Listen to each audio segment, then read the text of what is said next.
You know, you're talking in there, Bella, about your family, your parents met as Missouri State? Yes. At Missouri State. What's it like having parents who played basketball? And, you know, do they give you a lot of advice? Do you ask for a lot of advice, especially now that you're kind of rounding into your senior year here? Yeah, my relationship with basketball and my parents has evolved a lot. I played for my dad all growing up, and then once I got a little bit older, he stepped away to coach another team and was still around, still as an assistant on other teams I played for. But just our relationship has evolved a lot. We kind of took a step away from being basketball partners to be more father-daughter, and I think that helped because now whenever I'm with him, it's easier for him to kind of coach my shot up or give me feedback on how I've played. And then the same thing with my mom. My mom has just always wanted me to be happy. Yeah, she gives me feedback whenever she knows I could be doing something better, but both of them are very supportive and more parents than coaches. You know, being a basketball player, you're kind of in the limelight here at Baylor and in the sport. And, you know, I think about, that Missouri Valley Conference they're a part of. Those teams are a big deal. People outside don't know that, but they are. What have you learned from them about just kind of handling the ups and downs of the game and everything that comes with it? Just that you have to take everything one game at a time, and that next play mentality, my dad is really big on that. I used to get really down on myself whenever I had missed shots because I always wanted to be such a great shooter and such a great player and be like, hey, you have so much more to offer. You can't let that keep you from getting a stop or making the next play or making an assist to your teammate. So I would say that for sure. And then also that conference is tough, too, that they played in. So just being physical and kind of hitting first. Like, if you let somebody have an opening, they're going to punch you, so you got to punch first. Well, we see a little bit of that here. I think you're always getting up off the floor here after taking a charge. You can give as good as you get, too. How sore are you after games? Oh, brother, you don't even want to know. Just be glad that you're not me and know that I'm in the cold tub and in the training room every day. But at least to win, as so often does. It's good. But no, they're still... Spring in Waco means one thing: Baylor baseball on Magnolia Field at Baylor Ballpark. From big home runs to big-time moments, this season is packed with must-see action. Season tickets are on sale now, giving you the best seats, the best value, and every unforgettable play all spring long. Don't just hear the crowd, be a part of it. Get your Baylor baseball season tickets today at BaylorBears.com/tickets. Hey, Derek. Hey, the coach's interview is 7 minutes. Your used vehicle purchase? The Lane with First Central Credit Union's easy. 7 minutes and 12 seconds. With First Central's full court press of quick local loan processing, your best rate and flexible terms. Apply online. It's okay. www.firstcentralcu.com. We're your team. Membership and loan policy requirements apply. Member NCUA.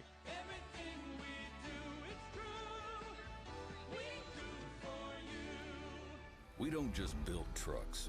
We build something that's meant to last.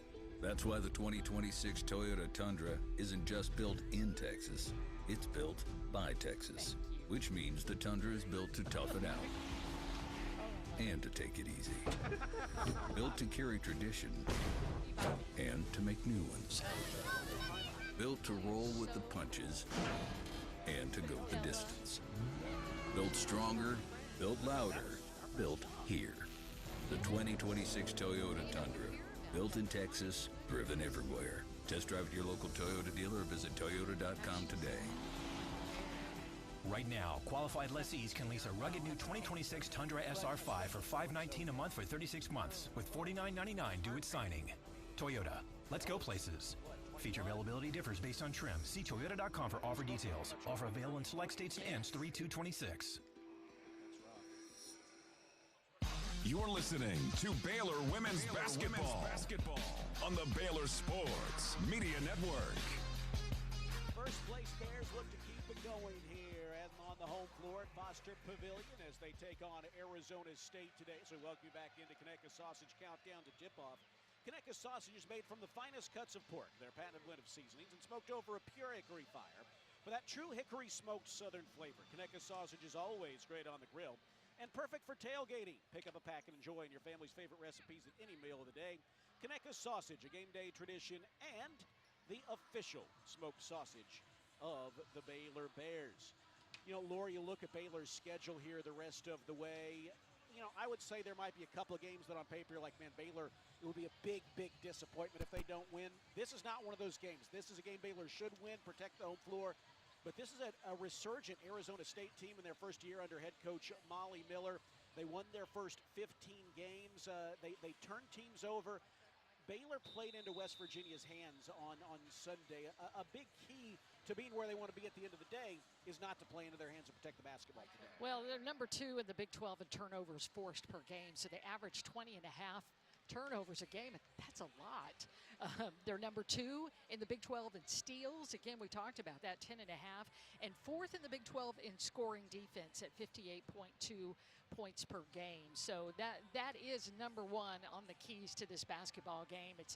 It's always comes down to fundamentals, right? Taking care of the ball and then also just making sure that you rebound. What we can't do versus Arizona State is like we did early against Cincinnati, and that was open the game with turnovers. Baylor had 8 in the first 13 minutes. Then they buckled down, and they did not have another turnover until the 4th quarter. And while Baylor's defense did not force as many turnovers, they sure turned those into points. 13 turnovers into 15 points. Well, they will try to protect the ball today as they take on Arizona State. Tip-off is just over 15 minutes from now. We'll take a timeout and hear from Bears head coach Nikki Colin. Her thoughts straight ahead when we come back as we get you ready for the Bears and the Sun Devils here on the Baylor Sports Media Network. See for yourself why Green Eye Associates is voted best in Waco year after year. Yes, sir. Enjoy exceptional service and care from Dr. Leanne Green, along with her dedicated optometrists and staff.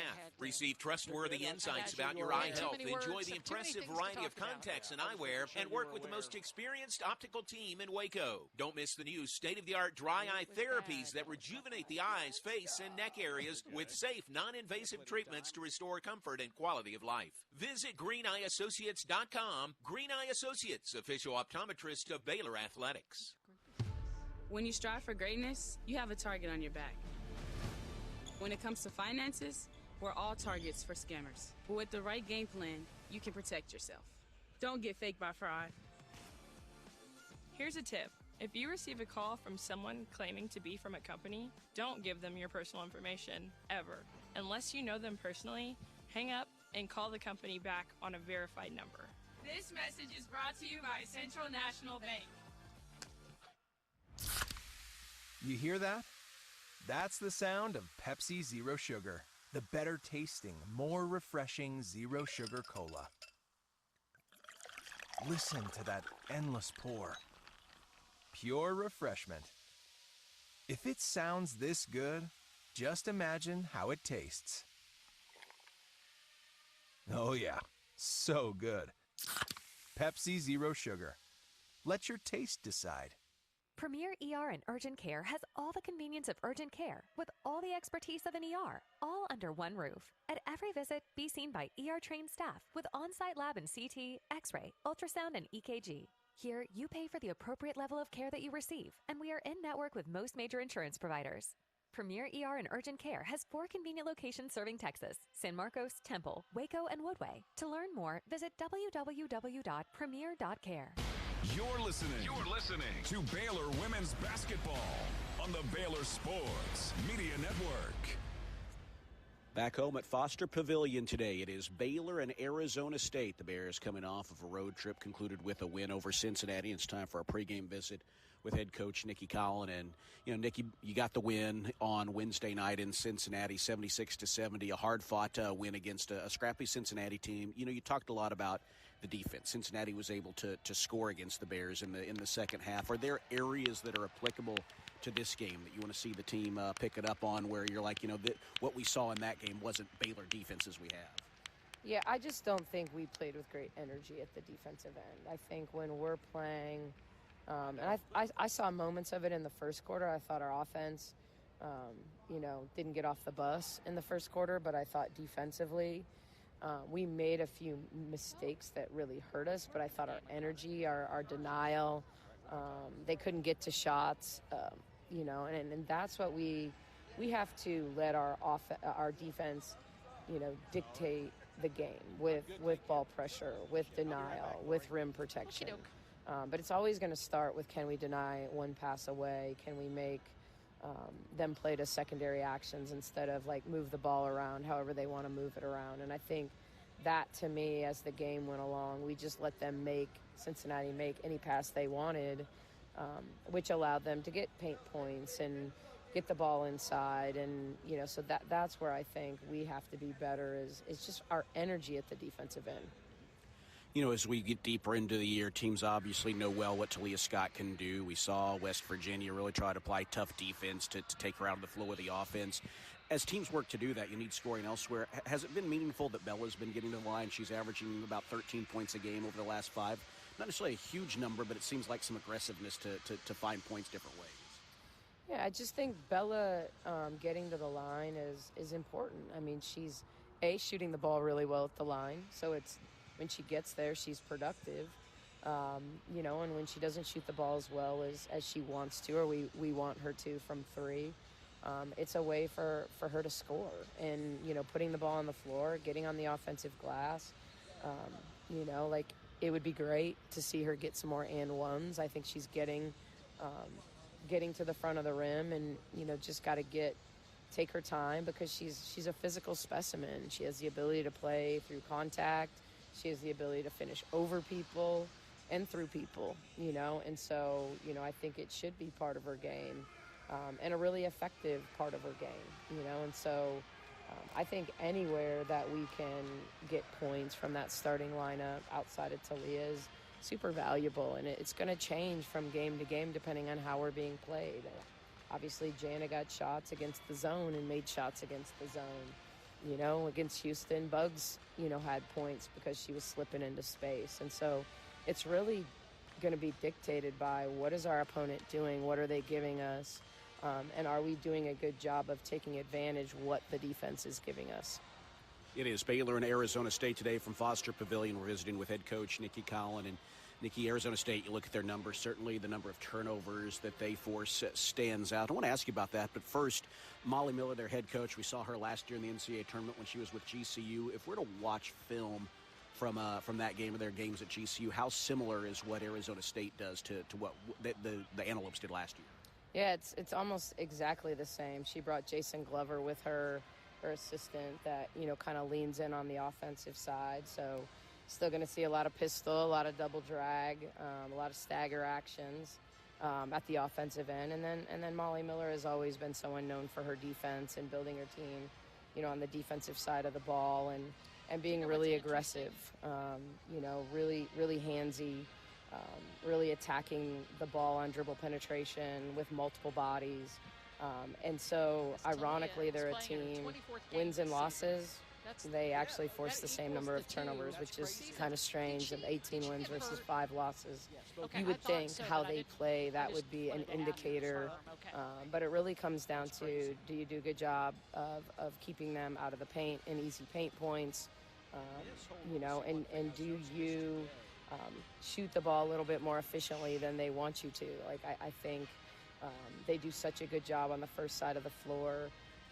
And like most defenses, break down the more player movement and ball movement you have. And so, we've got to understand where the help is coming from and fill in accordingly.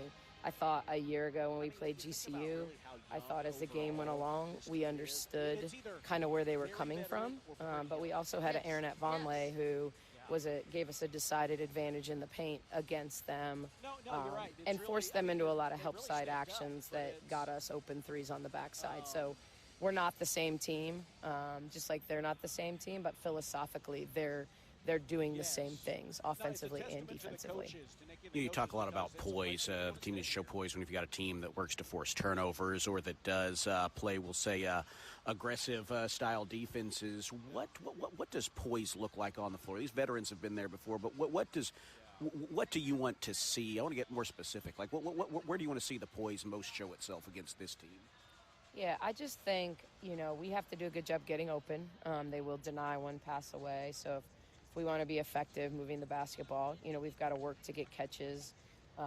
We've said this before, no teammate left behind. When we attack baseline and they converge, are we getting to the spots on the floor that we expect? And a lot of times against them, you got to play to the crack back behind. And you can get open shots or you can get a closeout and a re-attack. And so, I think it comes down to they're going to ball side help and get in gaps early. And so are we getting off the ball early on a drive? We're going to create the help side. Are we going to kick it out? are we going to be ready shooters? So to me, a lot of what I want to see poise-wise at the offensive end, for Jana, it's about using her retreat dribble, like understanding when traps are coming, if they're coming. It's other people getting open. It's us setting good screens, not getting, to me, poise is discipline, and it's setting good screens, not getting called for illegal screens, waiting on our screens. So, it's always a two-part problem, in those scenarios. And so I just think we have to play cleaner, and they're a team that wants to ugly it up, and they do a really good job of that. So our poise is going to come in terms of how we move the basketball and really how we get open for each other. All right, thanks very much. Bears head coach Nikki Colin with the pregame comments. It is Baylor and Arizona State coming up today from Foster Pavilion, straight ahead here on the Baylor Sports Media Network. Hellberg Barbecue is a family-owned business started here in Waco, Texas, and proud to serve the local area. They love to cater all kinds of events, big and small. Serving Baylor and its families is one of their favorite things, and they even ship barbecue nationwide. Check them out while here in Waco or online and support one of Waco's local barbecue restaurants, Hellberg Barbecue. Salt, pepper, and a whole lot of prayer. Hi, I'm Jim Turner at Jim Turner Chevrolet in McGregor. As we celebrate our 10th year anniversary, I want to say thank you to all of our customers. Our dealership is more than a business to me. That's why when you come see us for a reliable new Chevy or award-winning service, we treat you like family. Come see our new collision center, now open to serve you even better for many years to come. Enjoy the game, then come see us at Jim Turner Chevrolet in McGregor. Together, let's drive. Baylor fans, ready to keep it cool this season? Ice and Easy delivers premium ice lightning fast. From tailgates to restaurants, construction sites, concerts, and races, Ice and Easy has you covered. Game day or work day, keep your drinks cold and your spirits bold. Ice and Easy, we deliver, you chill. Proud supporter of the Baylor Bears. Are you tired of slow internet? Are data caps and throttling making it impossible to stream your favorite shows and movies? If so, it sounds like it's time to switch to NextLink Internet. With NextLink, there are no data caps and no throttling, just super fast internet speeds, up to 1 gig over wireless in some areas. Plus, NextLink is an official partner of Baylor Athletics. So don't wait another minute. Give NextLink a call or go online to nextlinkinternet.com to see what special offers are available to you. Blazing fast internet is just a click or phone call away. Sick 'em, Bears. This is Baylor Women's Basketball on the Baylor Sports Media Network. Today's game is brought to you by Central National Bank, proud season sponsor of Baylor Women's Basketball. Get ready. Tip-off is just moments away. Now, here's the voice of Baylor Women's Basketball, Derek Smith. We are just moments away from the start of this one. Big 12 basketball at Foster Pavilion. The Bears tied for first place in Big 12 play, 9-2. Their conference record tied with TCU atop the Big 12 leaderboard, taking on a resurgent Arizona State team. Unranked but very good. They are 6-5 in Big 12 play. Good afternoon, everyone, and thanks so much for joining us. Alongside Lori Fogelman, I'm Derek Smith. Bob Baker, our courtside engineer. Cameron Savoy is our producer today. Glad to have you with us for this big Saturday night matchup on national TV. The game is televised, but we're glad you are with us today here on the Baylor Sports Media Network or on our next link, Courtside Cam. Baylor looks to pick up its 21st win of the year and its 10th in Big 12 play. Most importantly, just finding a way to win. The goal at the end of the night is to be in first place in the Big 12 Conference. Here in just a minute, the starting lineups are going to be introduced. We've had a lot of milestones as of late here, and we continue to have those milestones honored here. The latest, Kirsten Johnson picked up her 100th career block. She's being presented with a basketball from head coach Nikki Colin in honor of that milestone. Kirsten is wearing a pink uniform, as are her teammates. Arizona State also on the pink theme tonight. They are in white uniforms with pink letters and numerals. Baylor in the pink uniform with the white letters and numerals. And Lori, before we give the starting lineups, there's a big game environment here as fans make their way in, particularly on the bench side of the pavilion. The fans have really made their way in here, and I hope with a few more make their way inside for today's big matchup. Yeah, we need that home court advantage. We saw the difference it could make, especially at West Virginia, where the fans just went bananas for 40 minutes. Baylor needs that same kind of energy that fans can bring and can lift up teams and can spur them on long runs and or even just cheer on someone like Kirsten Johnson, who just picked up a career milestone basketball, which is, she didn't get a chance to play a lot. She played in most games, like 30 games a season, but get a few minutes here and there for Oklahoma during her first 3 seasons or 4 seasons. And was she there for 4 or? Yep. Okay, 4. Thank you. And she is so good at protecting the rim, and that's what she has done consistently for Baylor. And certainly glad to have KJ rim running and protecting the rim this year for Baylor. When it comes to sports medicine and orthopedics, Baylor's Scott and White Southwest Sports Medicine and Orthopedics brings the home team advantage to Central Texas. Starting lineups being introduced here at Foster. We will give them to you now. First for the visitors, the Sun Devils of Arizona State, 19-5 overall, 6-5 in Big 12 play. The lineup is written out by their first-year head coach, Molly Miller. Looks like this. The forwards, both in double figures, Eloisa Carrera and McKenna Brackens. Brackens from nearby Fairfield, transfer from UNLV. Brackens is averaging 15 points, 5 rebounds per game. Eloisa Carrera, a native of Brazil, 10 points, 5.5 boards per game. And then the guards. Last year, Poa, an LSU transfer, averaging a team-high 4 assists per game. Marley Washington's a good shooting guard, 8 points, 3 assists per game. And then their leading scorer is Gabby Elliott, a Penn State transfer, a 5th-year senior guard, averaging just under 17 points, 5 rebounds, 2 assists per game. For the Bears, 20-4 overall, 9-2 in a first-place tie in Big 12 action. The starting lineup is written out by head coach Nikki Colin is as follows. The forwards, all seniors. KJ, Kirsten Johnson, who we mentioned a moment ago. Kirsten Johnson has reached 100 blocks in her career. She is second in the Big 12 in blocks. She is in the middle. Dariana Little Page Bucks, the only player in the Big 12 averaging a double-double. The senior at 11 points, 11 rebounds, 2 assists per game.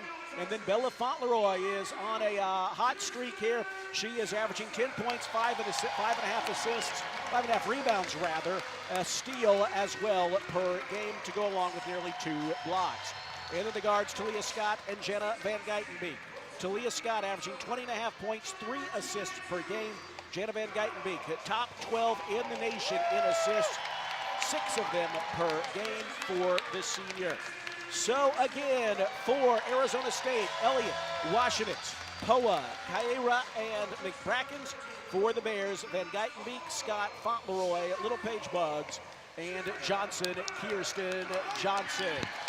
Starting lineups are brought to you by Baylor's Scott and White Southwest Sports Medicine and Orthopedics. From injury prevention to enhanced recovery, team up with us to get back in the game. Lori, this is always a special moment here in the annual Play for K game. As the starting lineups are being introduced here, each player walks out with a breast cancer survivor. Of course, the K-Yow Foundation raises funds to the fight against breast cancer. We've seen Colin Pirtle, our communications director, his mom, a survivor.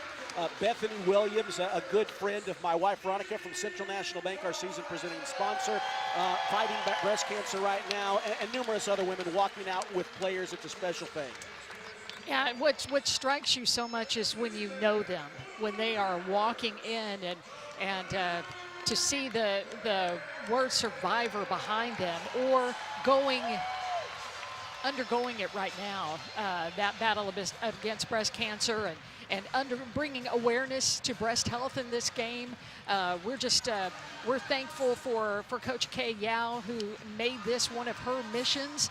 And unfortunately passed away from breast cancer, but this is a meaningful game for us. It's the game beyond the game, right? And I know it touches your family as well, Derek, and it's just a special moment today. Well, thank you. I appreciate that, Lori. As my mom battles breast cancer, my prayer is that next year she can be one of them walking out on the floor here as her energy picks back up. That's my prayer anyway, but we know a lot of people are praying for her. A lot of people are praying for these women who are here as they battle, and there's a lot of support here on the floor today. And I think it's especially touching seeing the players walk out. You can tell the players, young as they are, sense the gravity of it as they walk out there with them. Yes.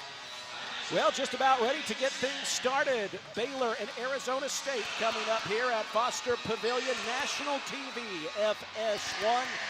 And, of course, here along the Baylor Sports Media Network, it'll be Kirsten Johnson and Eloisa Cayeira to meet at midcourt for the tip, and we will get this going.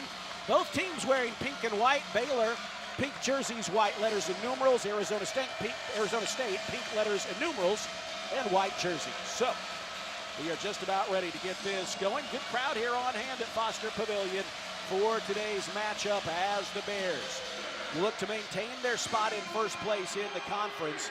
TCU, if you're wondering, does not play till tomorrow, so Baylor will either be ahead a few percentage points or behind a few percentage points at the end of the day, hopefully ahead.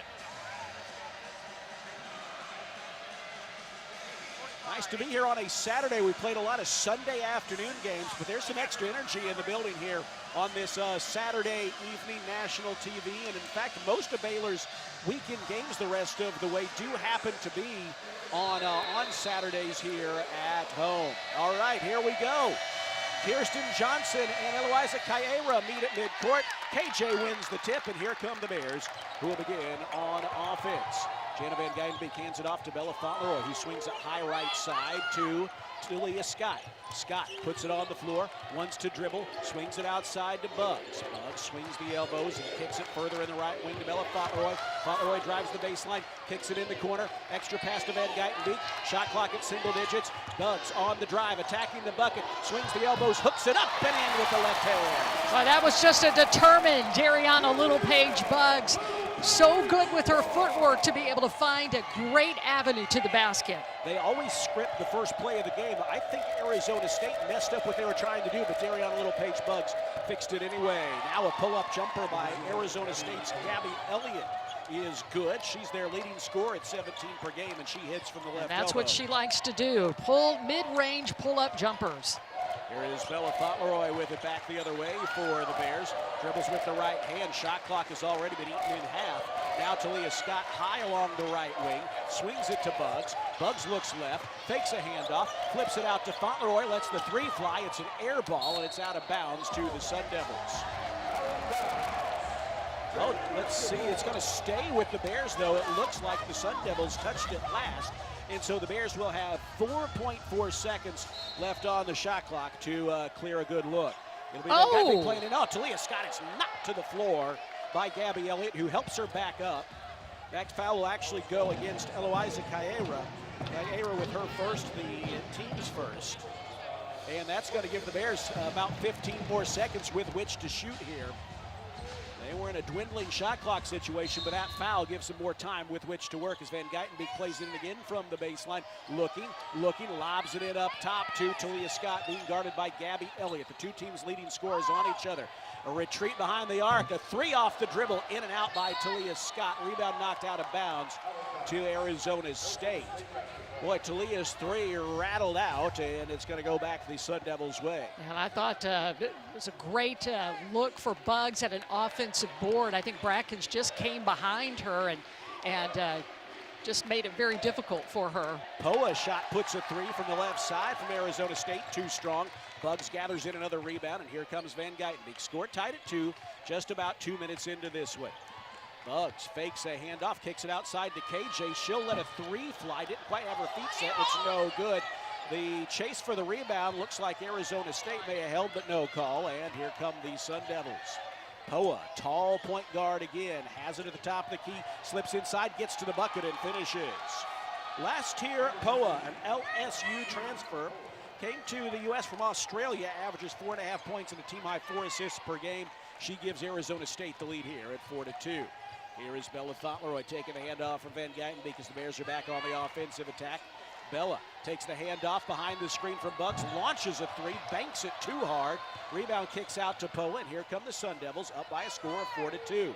Brackens back to Poa, further outside on the left wing to Elliott. Elliott moves to the middle of the floor and will survey the scene from there with Bugs guarding her. Kyra sets a screen, slips to the basket. Baylor tips the pass inside. KJ gets the hand on it and steals it. Here comes Van Geitenbeek the other way with the first turnover of the game by the Sun Devils. Jana with Washenitz guarding her. Washenitz an aggressive defender. Reed, she does get away with fouls. Here is Van Geitenbeek driving inside, putting up an awkward shot and missing. Not the look Baylor was looking for there. And here comes Poa with the rebound. 3 minutes gone in this one. Arizona State with the ball and a 4-2 lead. Poa has it for the Sun Devils. Middle of the floor, retreats to the center jump circle. Right hand dribble now moves back left. Talia Scott staying with her a few feet in front. Now Brackens from nearby Fairfield gets the feed, drives inside, kicks it out to Washenitz, dribbles into a mid-range jumper that spins off the board, and Bugs collects yet another rebound. Baylor has missed their last 5 shots and hasn't scored in 3 minutes since that bucket on the opening possession of the game. 6.5 minutes to play first quarter. It's a 4-2 Arizona State lead. Talia Scott around a Bugs screen, pops the mid-range jumper, leaves it short. Washenitz has the board for the Sun Devils.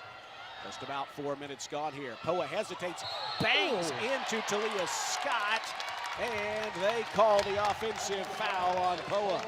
Last year, Poa, you could see kind of drop that shoulder in there, and it's going to go back Baylor's way. Boy, that is 2 offensive fouls, or there's 1 offensive foul, 1 on the defensive side for Arizona. Both of them where Arizona State just leaning in really hard on Talia Scott.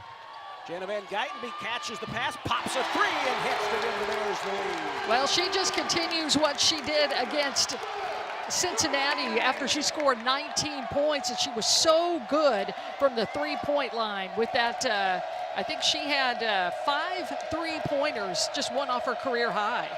Kyra thought she had a layup, instead had her shot swatted by KJ. 101 blocks for Kirsten Johnson. And we know exactly how many because we saw her get that basketball earlier for now 101 career blocks. Baylor up 5-4. Arizona State with the basketball. Turnaround jumper by Brackens off the inbound is no good, left of the lane. Baylor with the board. Here comes Van Geitenbeek with a reverse dribble. Now spins it outside to KJ. Back to Van Geitenbeek. Thought about a 3. Lobs it inside to a cutting KJ right to the rim for 2. Oh, KJ finishing from Jana. That's the best thing to see. Hopefully that is some, getting that block just accelerates her offensive play to be able to finish at the rim. Poa has it for Arizona State. Gives it off to Washenitz.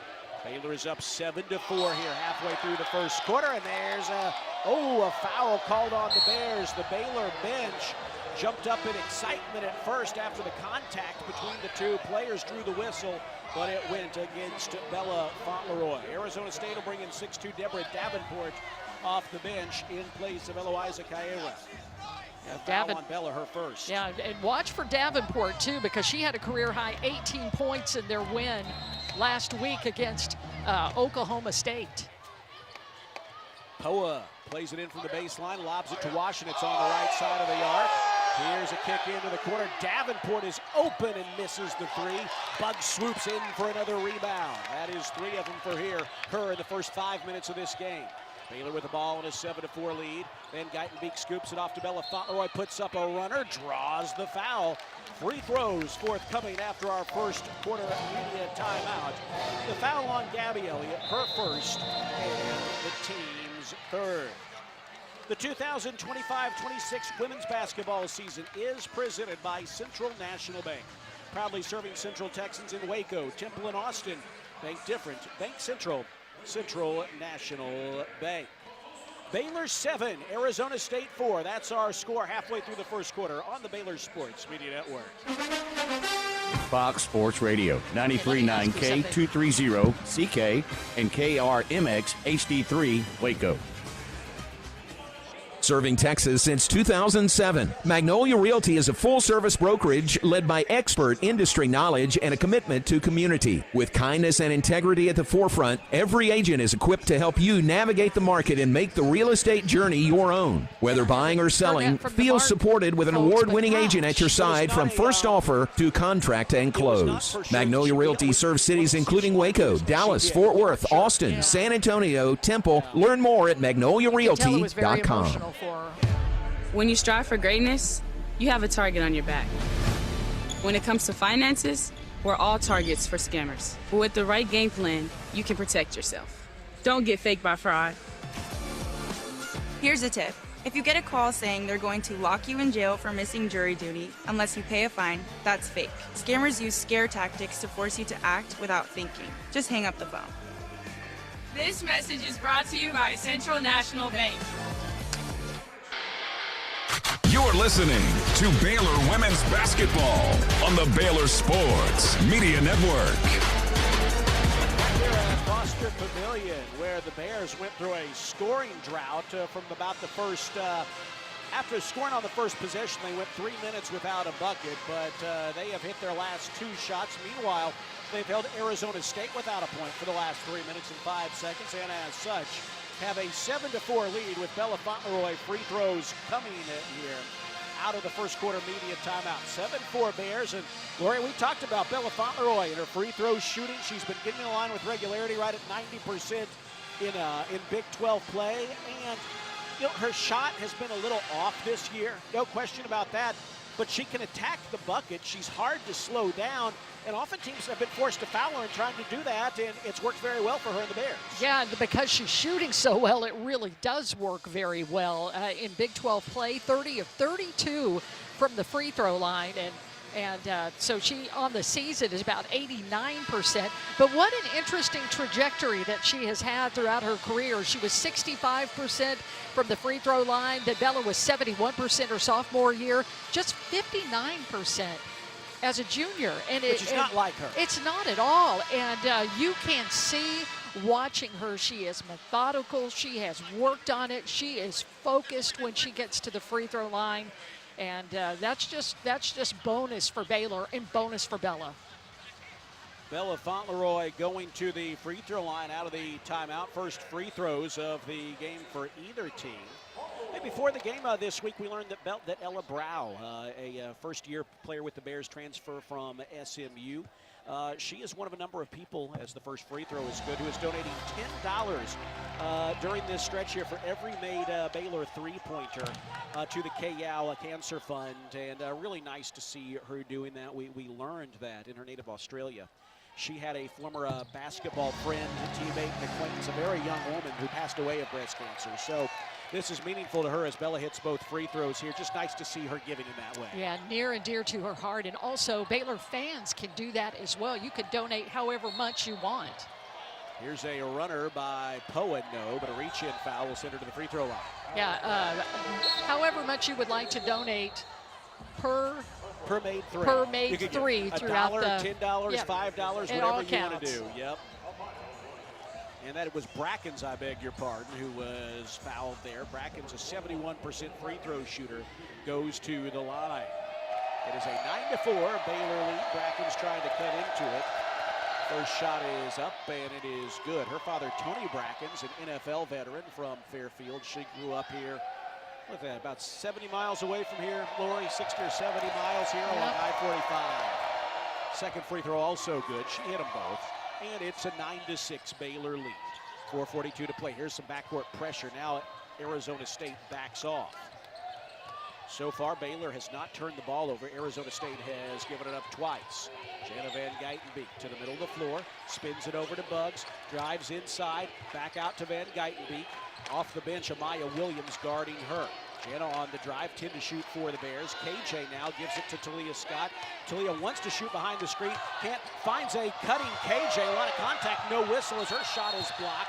Ball loose on the floor. Boy, Bella Fauntleroy with a hard dive on there is able to tie up Arizona State. Off the initial swat of the ball, I thought Arizona State had it easily, but Bella tied them up here, and it will go back Arizona State's way, but give the possession arrow back to the Bears. Yeah, but also for Bella, man, just pursuing the basketball and just not giving up on it and giving Arizona State the ball, making them work for it. And you're right, Baylor has the possession arrow back in its favor now. Here is Lovett off the bench for Arizona State, rather. Poa, the LSU transfer, will take a seat for the moment. Here is Deborah Davenport pushing it out right side to Lovett. Lovett looks inside, can't find her. Now dribbles, dancing on the edge of the arc, tries to split the defense, nearly walks with it, puts up a tough off-balance shot that banks off, and the rebound is grabbed by Dariana Littlepage Buggs. 9-6, Baylor with the ball and the lead. Bella Fauntleroy fires it back out to Buggs as Markayla Johnson prepares to become the first sub of the game for the Bears. Here is Van Geitenbeek with it, perimeter left, finds Buggs top of the arc, one dribble, spins it to Bella Fauntleroy, dancing on the edge of the perimeter, now bangs her way inside, puts up a tough turnaround, back rim, no. Rebound tipped off of Arizona State and out of bounds. Oh, KJ, nice job tipping the basketball away. She was just trying to tip it out to one of her teammates, but she ended up tipping it off the fingertips of Arizona State. So Baylor with the basketball again, 20 seconds on the shot clock. Inbound to Markayla Johnson, who checked in along with Kyla Abraham. Gives it up outside to Fauntleroy. 3:15 to play first quarter. Baylor with the ball in a 9-6 lead. Buggs takes the pass inside. Kicks it in the corner to Talia Scott. Thought about a three. Dribbles one step in. Pops the jumper and buries. And I tell you what, that was nearly a walk there, but Arizona State nearly got a hand on what would have been a three, so she just slipped by the defender and popped it from the baseline. First scoring for Talia Scott. She's one of three from the field. Here's Brackens unloading out of the corner, leaving the three short. Weak side board to Talia Scott. And here come the Bears up by 5, 11-6, 2:44 to play first quarter. Scott swings the elbows, bounces up top to Abraham. Outside to Buggs. Buggs has the ball knocked away from behind, but Lovett will be called for the reach-in foul. She sort of reached in and fell to the floor in one fell swoop, and that will be her first, the team's fourth. Next foul will have Baylor shooting the penalty here in the first quarter.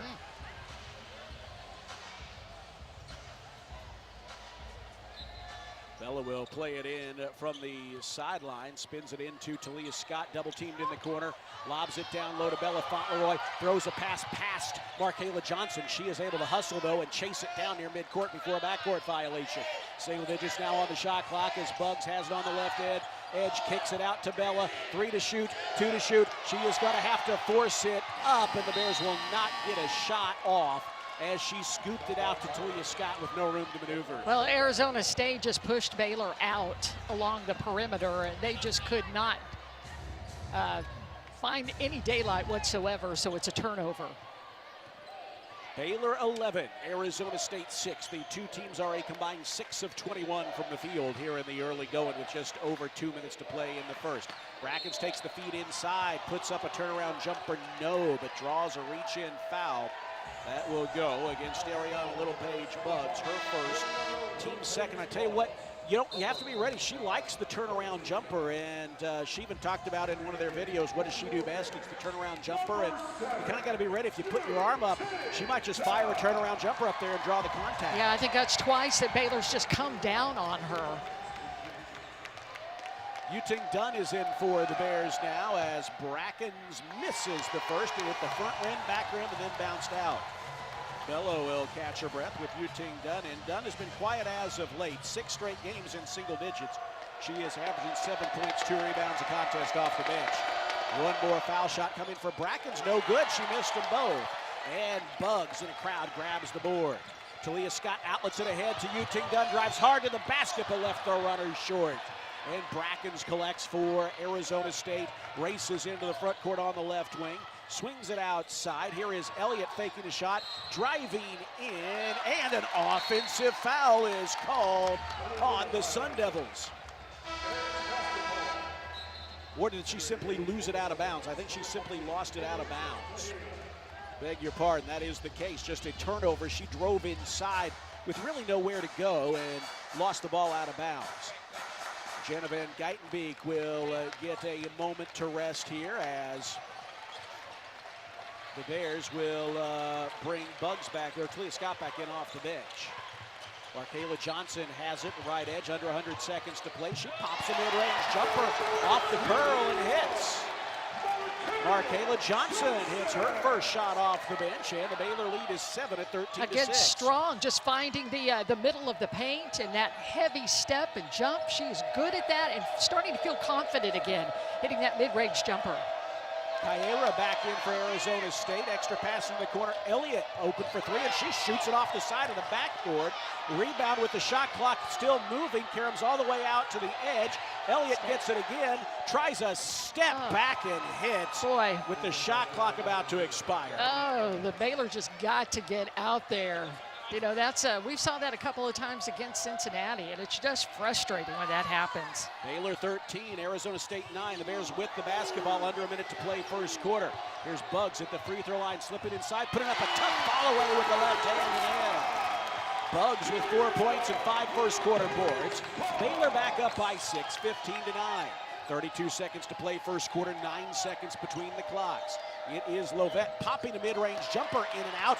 Markayla Johnson long arms the rebound, and now Baylor can play for the first quarter's final shot with the shot clock dark in 19 seconds and counting. Boy, MJ, or Moo then. Markayla Johnson looking like Little Paige Buggs on the defensive rebound. Moving to the middle of the floor, here's Talia Scott with 8, with 7, playing for the last shot of the first quarter. With 4, she's still near midcourt. She's still near midcourt with 2. With 1, she's going to have to let it fly, and it's blocked. That never really got going there for whatever reason. I think there may have been more culprits than just Talia Scott, as maybe the screening up at the top of the arc was not to their level. It was just not at the right time as well. It was way too late to get there to allow Talia to be able to find any space whatsoever. But Baylor has a 6-point lead going into the second quarter. Hey, Bears fans, this basketball season, make Pepsi your go-to game day drink, because it's the only drink for basketball watching. Pepsi, that's what I like, proud partner of Baylor Athletics. To the second quarter we go. Baylor 15, Arizona State 9 is our score here on the Baylor Sports Media Network. So that wasn't a three by Elliott? TFNB, your bank for life, is a longtime supporter of Baylor Athletics. Find out why more Baylor fans are making TFNB their bank for life. Sign up for our Edge checking and get your own custom Baylor Bear debit card. No, do I have the score? With 6 convenient locations and an award-winning mobile app, banking has never been easier. TFNB, your bank for life. Member FDIC. How do I have the score wrong? It's the wrap-up year sales event at Allen Samuels in Waco. Get the 2025 Ram 1500 Lone Star with 0% for 72 months or 3.9% for 72 months, plus 10% below MSRP and $2,000 in Black Friday select inventory cash. Check out the huge selection of 2026 Ram 2500s, now with $4,000 combined bonus cash allowance, backed by a 10-year, 100,000-mile powertrain warranty. Hurry, these year-end savings won't last long at Allen Samuels. Come by, let's be friends. You're listening to Baylor Women's Basketball on the Baylor Sports Media Network. To the second quarter we go. Baylor with a 15-9 lead at the end of one. Neither team was at their best in the first quarter. Baylor just 6 of 16 from the field, but they held Arizona State to 3 of 12 and really kind of flipped the script in the turnover battle. They forced Arizona State into 3 turnovers and protected the basketball well. Just one such miscue for the Bears, and Baylor outscored them 5-0 off of those turnovers. Leading scorer for Arizona State is Gabby Elliott, a game-high 5 points. For the Bears, Dariana Little Paige Buggs has 4 points and 5 rebounds at the end of one. So, again, we see another instance here where, in spite of Baylor not having its best offensive start to the game, the defense has more than done its job in allowing Baylor to maintain a 2-possession lead heading into the second quarter, despite a very quiet start to the game offensively. So we head to the second quarter. Baylor with the lead here. Baylor, again, a win ensures that they remain no worse than a first-place tie atop the Big 12 Conference heading into this upcoming week's games. That's the goal as the Bears take the floor to start the second quarter. It is Van Geitenbeek, Johnson, Dunn, Fauntleroy, and Abraham. Yeah, when you talked about the standings, It's crazy in the Big 12 Conference. If you look at that middle part, there's so many teams that are bunched up right now. Only 3 games stand between the 1st and the 7th place teams. So there's a lot to play for everyone, and there's certainly a lot of Baylor just wants to stay where it is and continue to play well. Baylor begins on offense. Bella Fauntleroy forces up a tough fall away from the left elbow that misses. Washington grabs the rebound. Oh, a nice tip of the pass by Markayla Johnson multiple times. It caroms out of bounds and will stay with the Sun Devils. But no thanks to the best efforts of Markayla Johnson, who tipped that ball multiple times to really muck up what the Sun Devils were trying to do on offense. They're going to have to play it in from the sideline. It is Elliott out there with Poa, Brackens, Washinitz, and Kaira. So their original starters are on the floor. Elliott loses the ball on the pass, and Yuting Dunn comes away with the steal.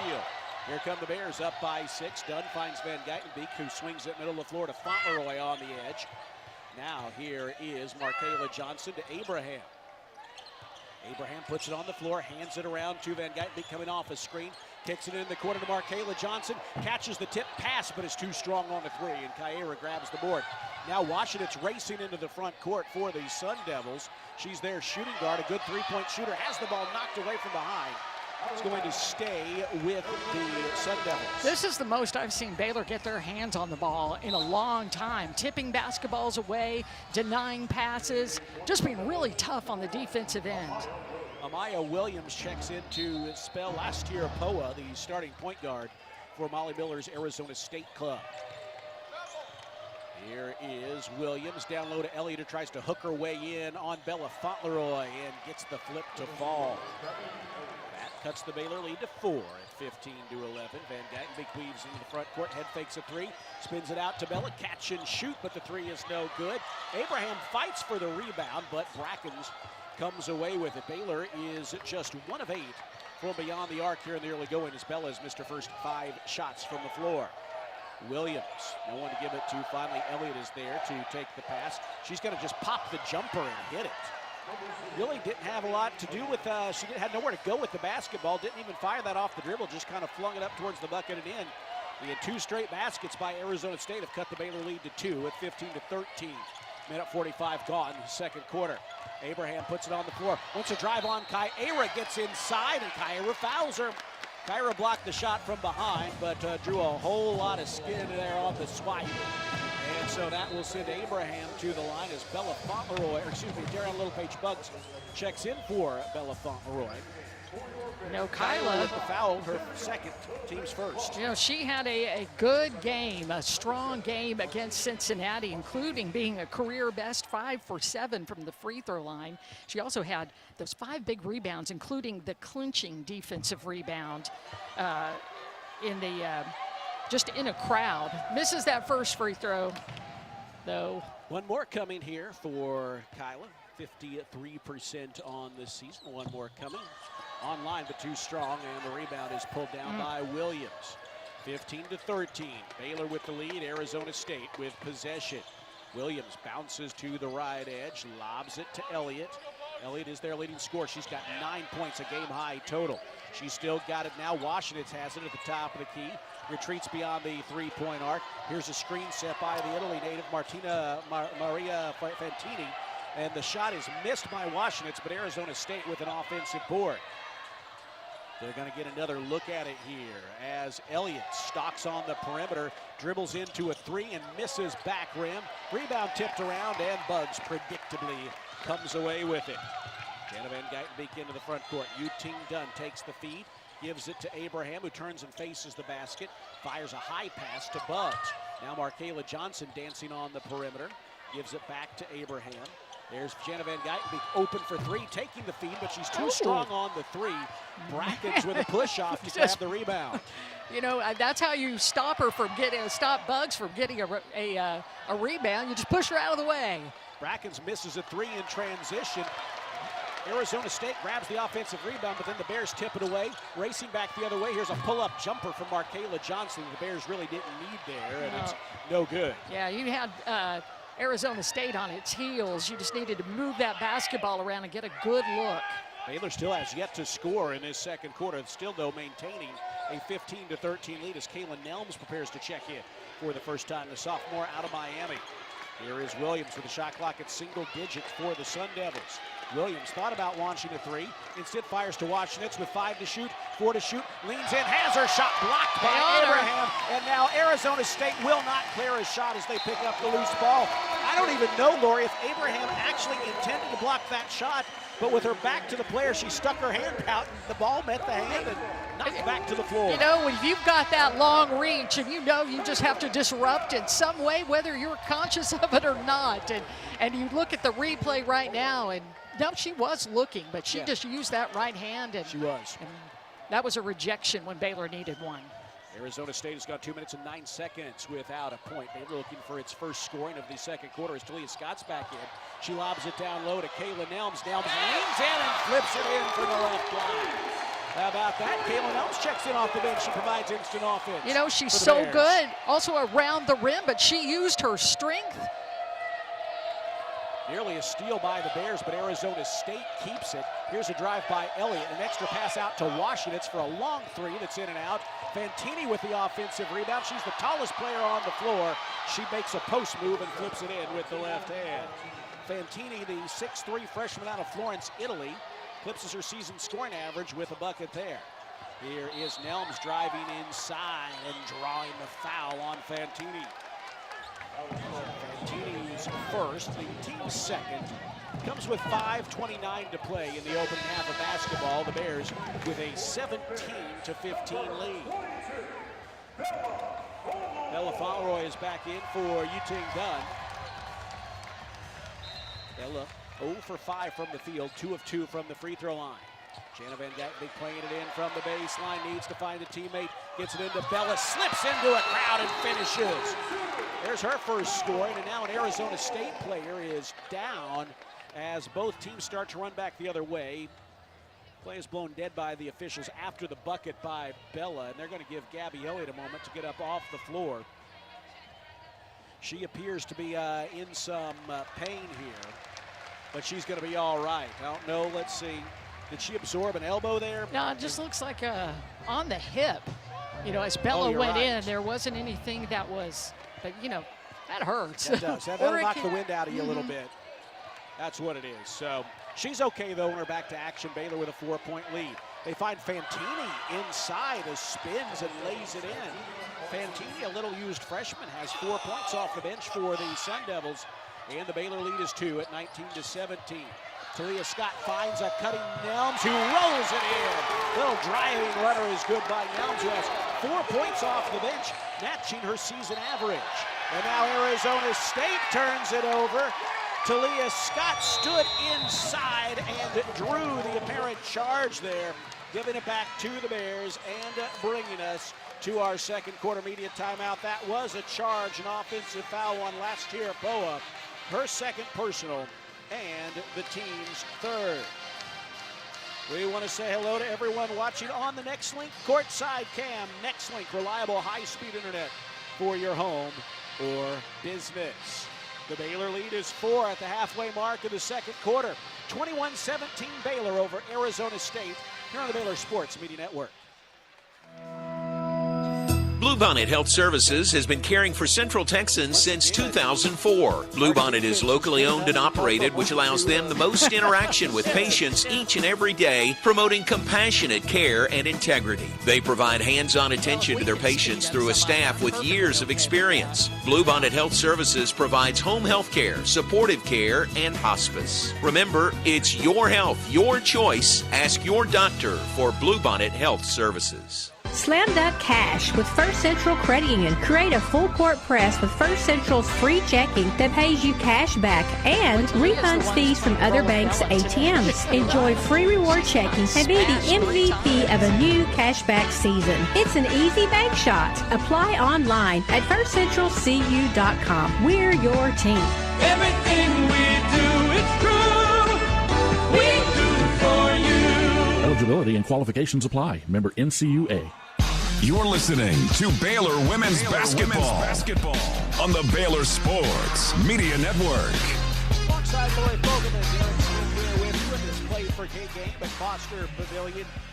Many people in pink, including the players from both teams out on the floor. Baylor defensive coordinator Tony Green even sporting the pink Nikes out there. And we had a number of breast cancer survivors out on the floor, walking out on the floor during the pregame introductions with players.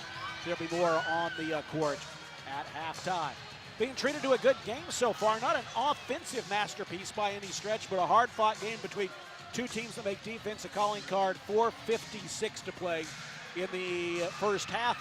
Baylor with a 21-17 lead. And boy, Laura, you want to talk about balance on the Bears. How about three players leading the way? Bella, Kayla Nelms, and Dariana Little-Page Buggs with 4 points apiece. Then Van Geitenbeek with 3, 2 apiece for Talia Scott, KJ, and Markayla Johnson.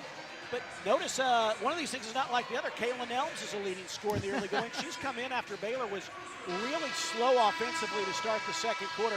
She came in and sparked the Bears off the bench. Yeah, she's very physical underneath, but also so skilled at being able to score all around the inner circle of the lane. And she just came right in, took the basketball, and went in and scored very confidently.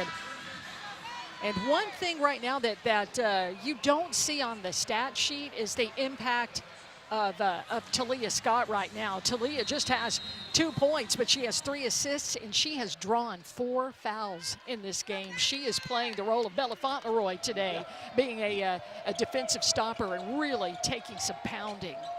Baylor has it out of the timeout. Bella fakes a pass on the left edge. Nelms gives her a little bit of room. Now Bella fires it outside to Talia Scott. Scott around a Buggs screen, swings it back out to Buggs. Extra pass in the corner. Bella thought about a 3, drives inside, and a whistle is going to give it back to Arizona State. Is that on 3 Nelms? seconds. Did they call a 3-second? They called a 3-second violation. There we go. Well, Nelms was in there. So, we'll try to acknowledge it when it's true. Arizona State trying to cut into a 4-point deficit. Follow-away jumper by Elliott is no good, but Bella called for her second foul. That's the team's third, and that may mean that Bella takes a seat for the final 4:21 of the first half. And for the moment, anyway, it is going to bring Markayla Johnson in off the bench. Gabby Elliott, the leading scorer for Arizona State, already has 9. She averages 17 per year. She was a member of the all-freshman team in the ACC at Clemson her first year, then transferred to Penn State. Now has made Arizona State her 3rd college as she goes to the free throw line. She's got 9 points. This is her first free throw, and she missed it. Good free throw shooter on the year, 78%, but she missed the first. Bella's on the bench. She does not like that call. No. Second one is good. Good to see a few members of the Baylor baseball team here in the crowd today. They're going to be, I think, throwing T-shirts into the crowd at halftime. And some pitchers out there, naturally. It makes sense. Firing them up there. Here's Jana Van Geitenbeek wanting to drive inside on Washington. Puts up a runner and misses. He's short there. Then as Arizona State comes with it, Jana hustles, pokes it away from behind, and steals the basketball. Gets the possession back for the Bears, who are up by 3 with 4 minutes to play in the opening half. Jana swings it outside to Buggs, dribbles to the top of the key, slices along the top of the arc, kicks it out to Van Geitenbeek, who knocks down a 3. Boy, don't you love seeing Jana Van Geitenbeek, who almost turns the basketball over, but she came back around, dug the basketball out for a turnover, and then gets the big 3. Good hustle there by Jana Van Geitenbeek. She has 6 points. Here is Fantini using her height to flip it in from the left block. She's got 6 points here off the bench, and the Baylor lead is 4.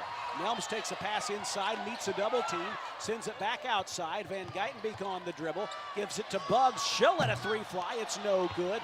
Rebound hits the floor, and Washington picks it up for the Sun Devils. 3:12 to play, opening half and counting. Arizona State with the ball. Baylor with a 24-20 lead. Here is Elliott. With it, the leading scorer for Arizona State. England inside, dribbles the ball off her knee. Markayla Johnson gets the hand in there and ties it up. Forcing the jump ball. It will stay with the Sun Devils, but give the possession arrow back to Baylor with 12 seconds on the shot clock. Boy, MJ just going after the basketball. Just making some plays for Baylor. Claps her hands. She's the one that energizes herself.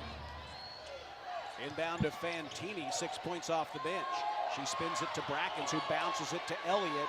5 to shoot for the Sun Devils. Fantini cutting along the baseline, takes the feed, tries a follow away and hits. That was actually Brackens, I beg your pardon. She beats the shot clock there and cuts the Baylor lead to 2, 24-22 with 2:39 to play in the opening half. Here is Markayla Johnson flipping it to Nelms.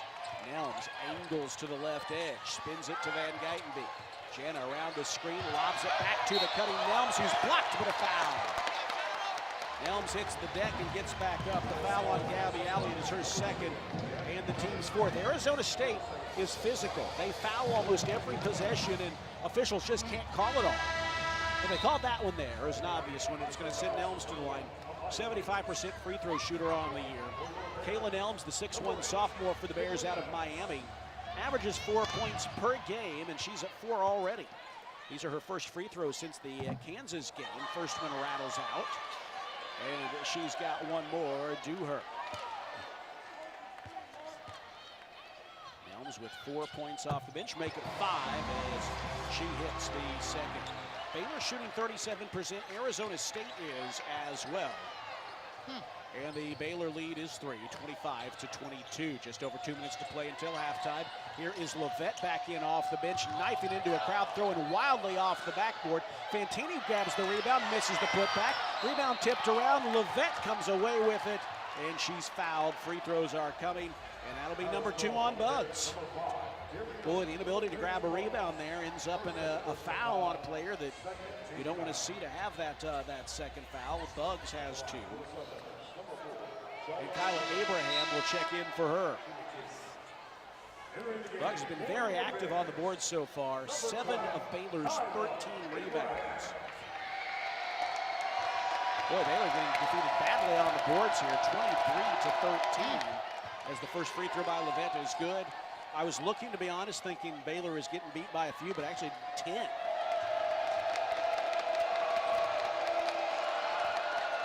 Second free throw, no good. She got 1 of 2, and the Bears collect the rebound. That was Kyla Abraham. Kyla was not going to let that go to Arizona State. 2-point Baylor lead. Talia Scott is in.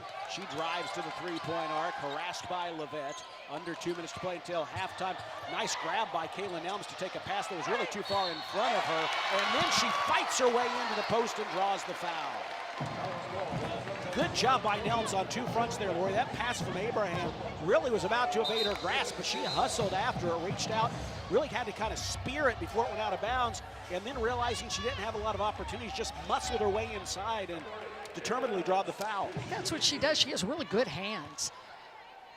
Brackens with her first foul, team's 5th, and Kayla calmly hits the free throw. You got to make the most of your opportunities, and especially when you get to the free throw line. Second one no good. Brackens collects the rebound. 3-point Baylor lead, 26-23.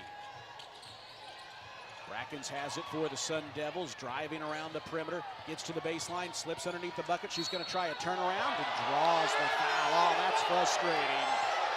That'll go against Kayla Nelms. She just really spent most of the shot clock dribbling all around the floor and then trying to follow away and absorb some contact. Boy, and you had Nelms straight up in the air. You see the replay. That's what I just said, exactly what Nikki just said. Yes. Straight up in the air. First free throw is good. You see the replay, Lori, and it's not even close. That was good defense by Nelms, and Brackens really got bailed out after a poor offensive possession. One more free throw coming. That one no good, so she hits 1 of 2. It remains a 2-point game. Baylor with the ball in the lead. 90 seconds remaining first half. There is Nelms with it. Giving it to Markayla Johnson. Knifes inside, loses the basketball. Just mishandled the dribble there, and Levette comes away with it. Levette with a low dribble, spinning inside. Somehow rolls it in to tie the game. How she finished that, I have no idea, but she did. Knifing into a crowd, spinning, and it spun on the back rim and fell through to tie the game. Just over a minute to play first half. Dangerous pass there by Van Geitenbeek is chased down by Nelms. She gives it off to Scott, who has just 2 first half points on 4 shots. Scott, guarded by Washington. with the dribble, stalking to the middle of the floor. Off the dribble, fires a three, no. And Washington draws the charge on the Bears. That's Kaylin Nelms, hit with her second. Talk about poise. Washington is a tough player to face. She's kind of grabby and swipey and gets low, a good defender, but really is kind of one of those players who fouls a lot and dares you to call them, and then sometimes you're the one who gets caught, and it's frustrating. And make up for it right here on the defensive end. That's where Baylor's being outscored 17-11 here in the second quarter. Maya Williams with the ball, 35 seconds to play first half. There's about 20 seconds between the clocks. We're down to 10 to shoot for the Sun Devils. Baylor screaming inside to bring for Kyle Abraham up there around the screen. They find Bracken. Her jumper is no good. Weak side rebound is grabbed by Abraham, and now Baylor can play for the last shot of the first half. Score tied at 26. Baylor trying to head into the locker room with a made bucket to reclaim the lead. Talia Scott dancing at midcourt. 8 to shoot. She'll let a long three fly, and she is fouled. That'll go on Washington. It's her first. And send Talia Scott for the line for 3 free throws. That was really, frankly, lucky for the Bears that Washington's fouled her, because with 6 seconds to go, you weren't going to get the last shot of the half, and really a bucket that didn't look like it, a shot that didn't look like it was going to go in. But Washington's fouled her. But if anybody can pull off a three-pointer and get fouled, it is Talia Scott. And she hits the first. So good at that. Molly Miller talking to the official. She's in her first year as the head coach of Arizona State. She coached in this building last year. In her final game as the head coach of Grand Canyon GCU, as the second free throw rattles home. One more coming for Talia Scott. There's 6.1 seconds left on this. So plenty of time for the Sun Devils. So Baylor backs off just Talia Scott to shoot the three. It is good. Now Arizona State has 6 seconds to clear a shot. The inbound is picked up by Levette. She drives inside, gets to the bucket, lays it up and off as the first half draws to a close. That's the way the first half ends. Baylor gets 3 free throws from Talia Scott to open up a 3-point lead heading into intermission, 29-26. Not a great first half offensively, but some hard-nosed defense by both teams, and credit to Talia Scott for hitting all 3 free throws, and the Bears did a good job after Levette was determined to drive inside, not letting her get a good look. Well, she did not get a good look, but she gave it the old college try. That ball came off, caromed off the backboard, and man, for Baylor to be there to also secure the rebound, even though in the shot clock was winding down, still incredibly important. And Talia Scott pulling off again another a foul on a three-pointer, hits all 3 of them, and Baylor has a 3-point lead at the half. The 2025-26 women's basketball season is presented by Central National Bank. Proudly serving Central Texans in Waco, Temple, and Austin. Bank different. Bank Central, Central National Bank. Our Nissan halftime report is straight ahead. We'll take a look at stats, other scores, and more as we get you ready for the third quarter here at Foster Pavilion, where the Bears lead by 3 at intermission, 29-26 over Arizona State here on the Baylor Sports Media Network.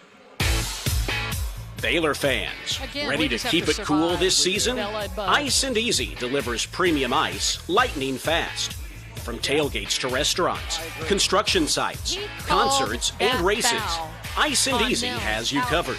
Game day or work day, keep your drinks cold and your spirits bold.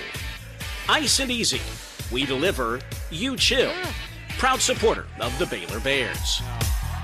This next woman here is one of Veronica's coworkers. Have you been to the new location of Green Eye Associates yet? You'll still receive the same award-winning service and excellent care from Dr. Green and her dedicated optometrists and staff. But now conveniently located in Woodway, right off of Highway 84. Come see the expanded optical showroom and be sure to ask about innovative services like IPL treatments for dry eye symptoms and the brand new Sports Vision technology. Green Eye Associates, the official optometrists of Baylor Athletics. Her husband. We don't just build Landry is trucks. a coach at We Mars. build something that's meant to last. That's why why the 2026 Toyota Tundra isn't just built in Texas.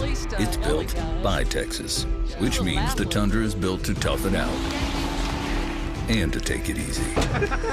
Built to carry tradition and to make new ones. Built to roll with the punches and to go the distance. Built stronger, built louder, built here. The 2026 Toyota Tundra. Built in Texas, driven everywhere. Test drive at your local Toyota dealer or visit toyota.com today. Right now, qualified lessees can lease a rugged new 2026 Tundra SR5 for $519 a month for 36 months, with $49.99 due at signing.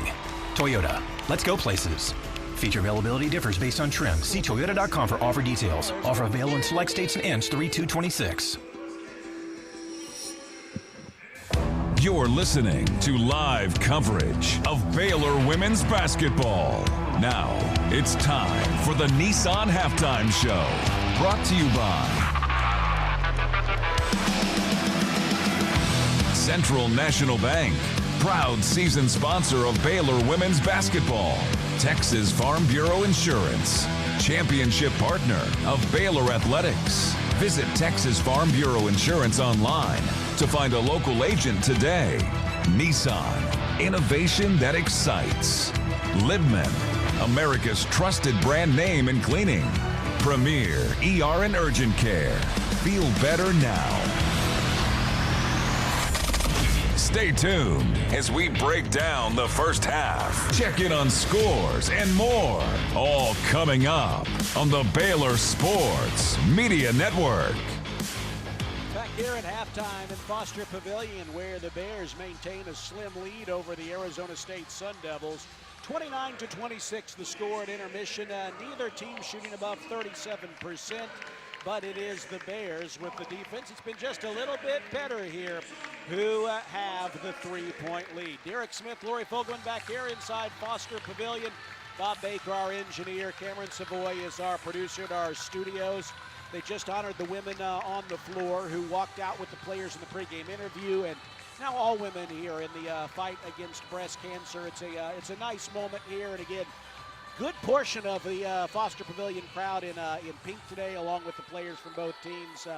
Pink, the color that is symbolic of the fight against breast cancer. And the KYAO Cancer Fund is a organization doing great work. Lori, I'll mention, it was my second year here, my third year here at Baylor, around Baylor, and it was the year after we won the national title.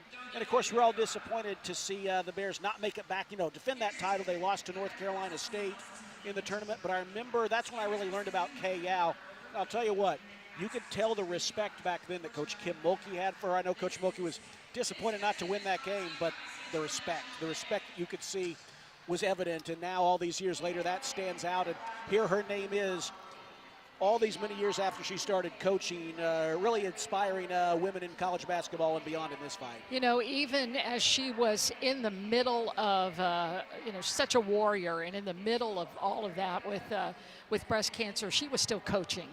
And, and it was tough to lose that game, but it was so inspirational for KYAO to be able to win that one on her home floor and just continue to coach another game. And so we're glad that we can play for Kay today, because she has inspired us all. And as Coach Nikki said the other day in the media, I guess that was just yesterday when she said that how much breast health awareness matters.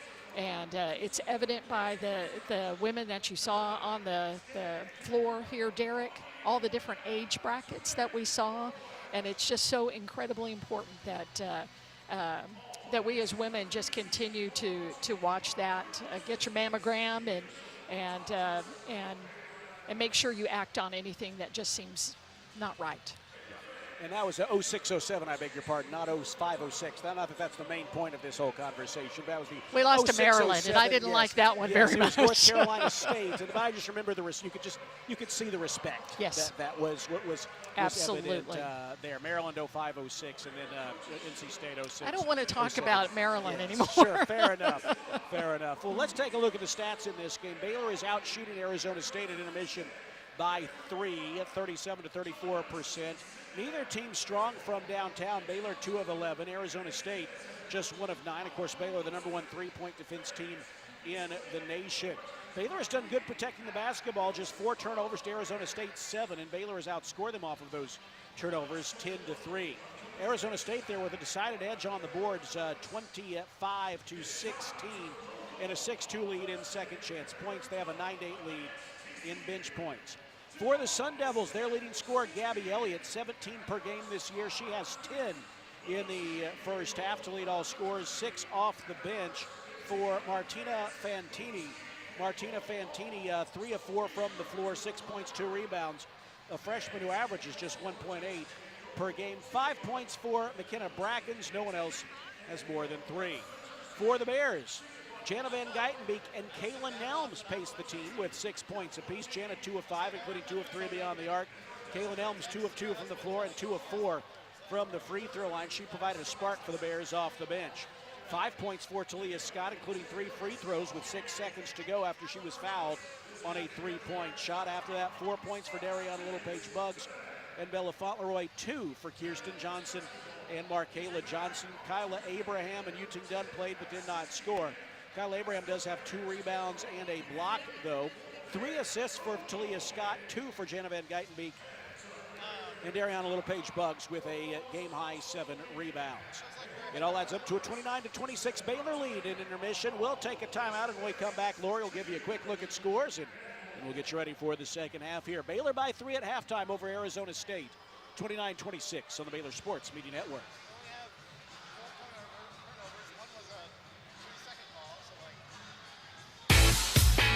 Baylor fans, ready to keep it cool this season? Ice and Easy delivers premium ice lightning fast. From tailgates to restaurants, construction sites, concerts, and races, Ice and Easy has you covered. Game day or work day, keep your drinks cold and your spirits bold. Ice and Easy, we deliver, you chill. Proud supporter of the Baylor Bears. Hi, I'm Jim Turner at Jim Turner Chevrolet in McGregor. As we celebrate our 10th year anniversary, I want to say thank you to all of our customers. Our dealership is more than a business to me. That's why when you come see us for a reliable new Chevy or award-winning service, we treat you like family. Come see our new collision center, now open to serve you even better for many years to come. Enjoy the game, then come see us at Jim Turner Chevrolet in McGregor. Together, let's drive. Fox Sports Radio, 93.9 K230 CK and KRMX HD3 Waco. Hellberg Barbecue is a family-owned business started here in Waco, Texas, and proud to serve the local area. They love to cater all kinds of events, big and small. Serving Baylor and its families is one of their favorite things, and they even ship barbecue nationwide. Check them out while here in Waco or online and support one of Waco's local barbecue restaurants, Hellberg Barbecue. Salt, pepper, and a whole lot of prayer. Proudly serving Texas since 2007, Magnolia Realty is a full-service brokerage and a trusted neighbor, bridging expert industry knowledge with integrity and kindness. Known for their award-winning agents, Magnolia Realty understands the dynamics of making the real estate journey your own and the importance of trust from contract to close. You can find their local agents here in Waco and across the state, including in Dallas, Fort Worth, Austin, San Antonio, and Temple. To get connected and learn more, visit magnoliarealty.com. Here's to home. You're listening to Baylor Women's Basketball on the Baylor Sports Media Network. Back here at Foster Pavilion, Baylor with a 3-point lead over Arizona State. At the break, it's 29-26 Bears. Let's take a look at scores. We'll start first with games in action for Baylor. Men's basketball on the road at number 7, Iowa State. battled hard to the end, but lost to the Cyclones 72-69. And across the way at Getterman Stadium, Baylor and Wichita State about to get underway.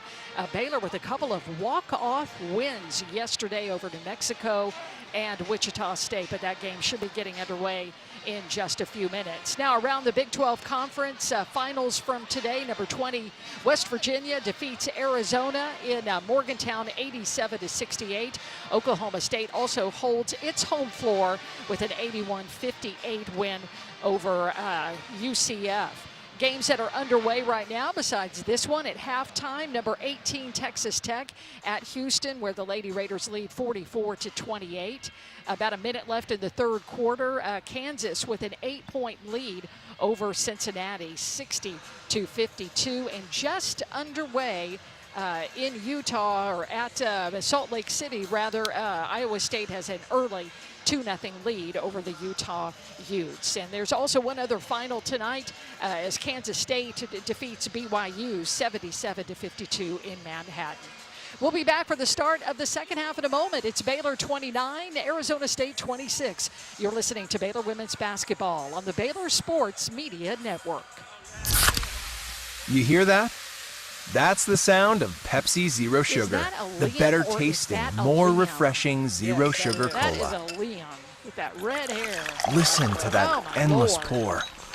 Beyond Pure you. refreshment. If it sounds this good, just imagine how it tastes. Those are cool shirts. Oh yeah, so good.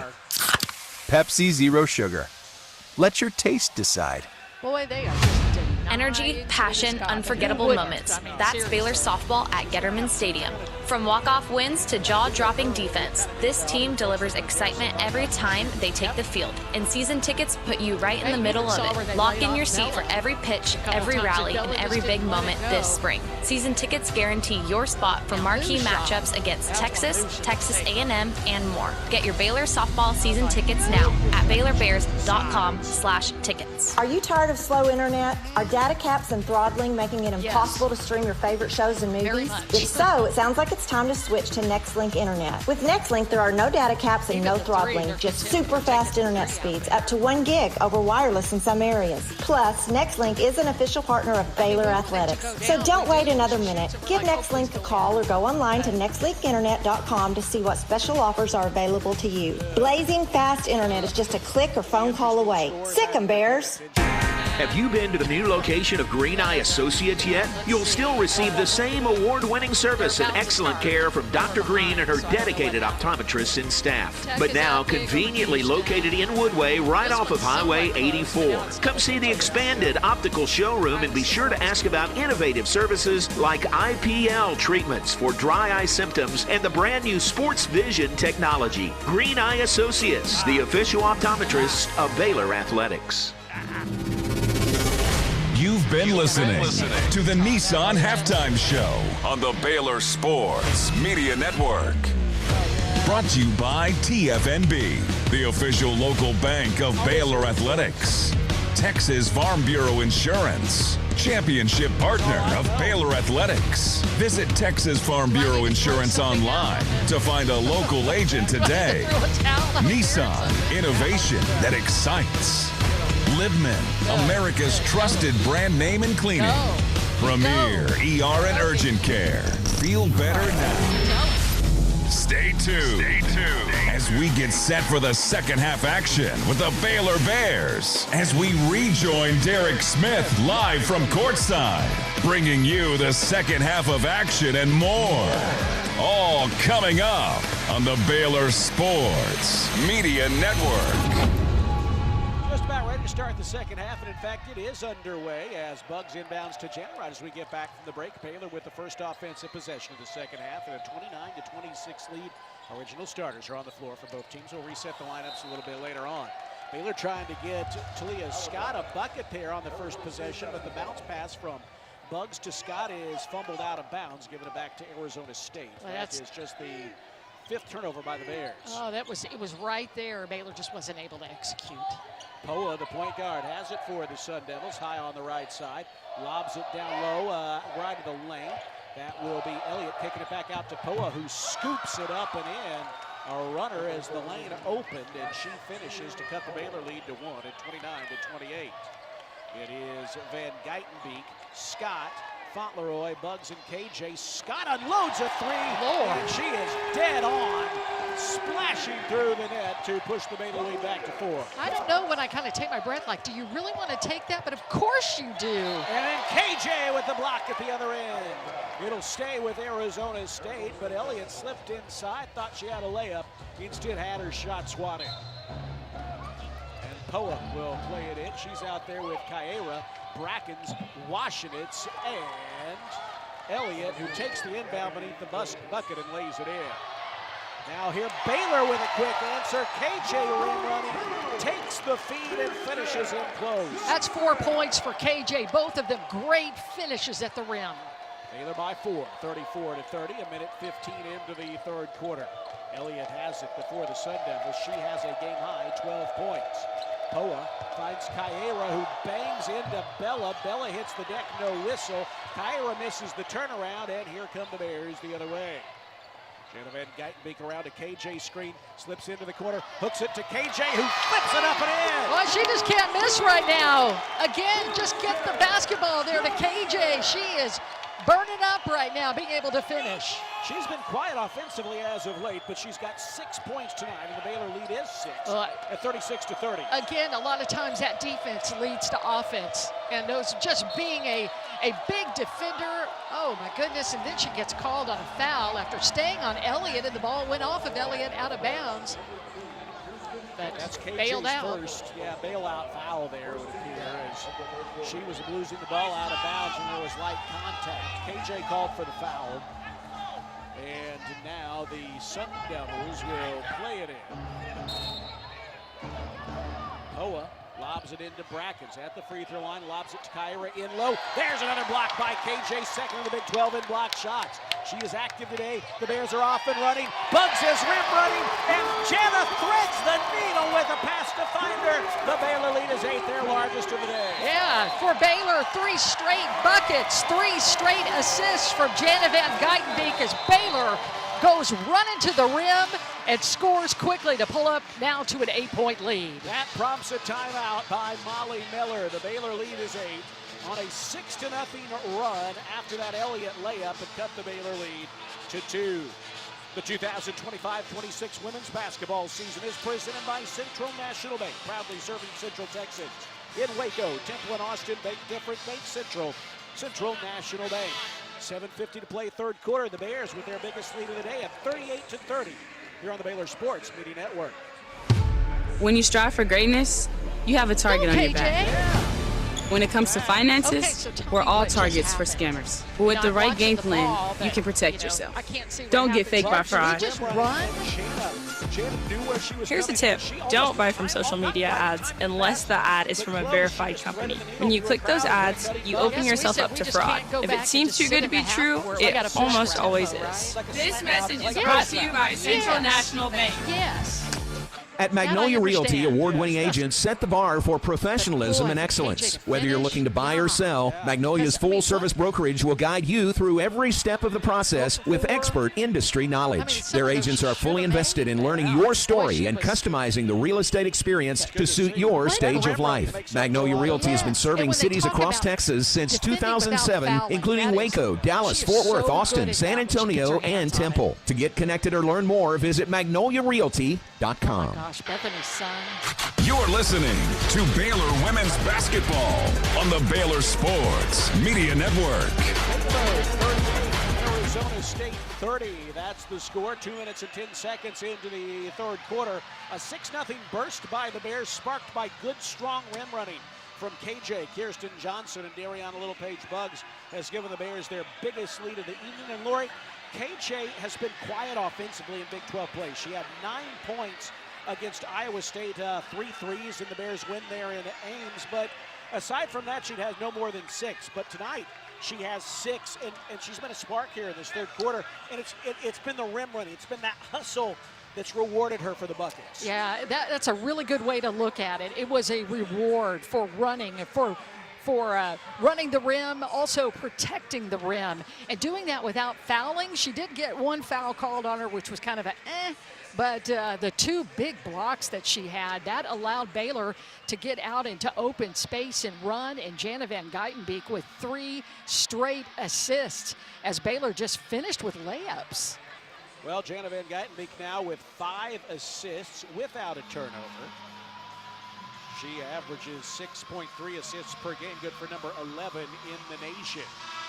So she bounced back pretty well from that tough outing in Morgantown last Sunday, which I hate to even bring up, but part of the story, right? You take a tough game, you try to channel it in a positive way, and she's done that against Cincinnati and then here today against Arizona State. Brackens to play it in. It's Brackens, Poa, Fantini, Washenitz, and Elliott. 8-point Baylor lead. Sun Devils with possession. Elliott swings it to Washenitz. Washenitz so far 0 for 4 from the field. She takes it on the right side, fires to a cutting Brackens who misses the pull-up jumper, and then on the fight for the rebound. Wow, really? They call it I guess the ball out of bounds? I'm skeptical of that. Inbound to Elliott. She hits the deck and a tripping foul is called. Oh, my. Bugs her third, and that draws the ire of the crowd. Coach Nikki bends at the waist in frustration. See if we can get a second look at that. Bugs staying out there. 38 to 30 lead. No, I beg your pardon. They're going to try to get Markayla Johnson in, but they're going to have to wait until the next dead ball. Poa plays it into Brackens, who is determined to put up a shot. Good defense by Bella, and she leaves the push shot short. Yeah, Bella with the rebound. Bella just as determined on the defensive end, and again, it's Baylor's defense that has just been huge. Washenitz fouled her way through a screen without a call, right in front of the official, and now a whistle is hand to the face that time. That is Washenitz. Washenitz with her second, team's first, a hand to the face on Talia Scott. Washenitz is a tenacious defender, but she'll foul. She'll be overly aggressive, and there she was called for the foul. Bugs will get a breather as Markayla Johnson. Bugs didn't even know she picked up a foul just then. I think that's why when she came out, she was like, why? I had to break her to her. She has 3 fouls. She was like, I didn't foul. Well, we would agree, but to no avail. Inbound is lost by the Bears off the fingertips of Markayla Johnson, and Washenitz steals it. She takes the feed from Poa, left edge, looks inside, whistle away from the ball, and as the fans scream, what now? A foul is called on KJ. KJ with her second away from the ball. As the inbound comes to Elliott, she is double teamed, passes it out to Brackens, who pops and hits a free throw line jumper. That cuts the Baylor lead to 6 at 38 to 32. Baylor feeds it ahead to Talia Scott. She is harassed defensively and unloads it to Bella. Bella on the drive, slips inside on Washenitz and draws the foul. Good strong drive by Bella, earns the trip to the line as she draws the foul on Martina Fantini. Her second, team's second. It comes with 6:43 to play in the third quarter and a 38 to 32 Baylor lead.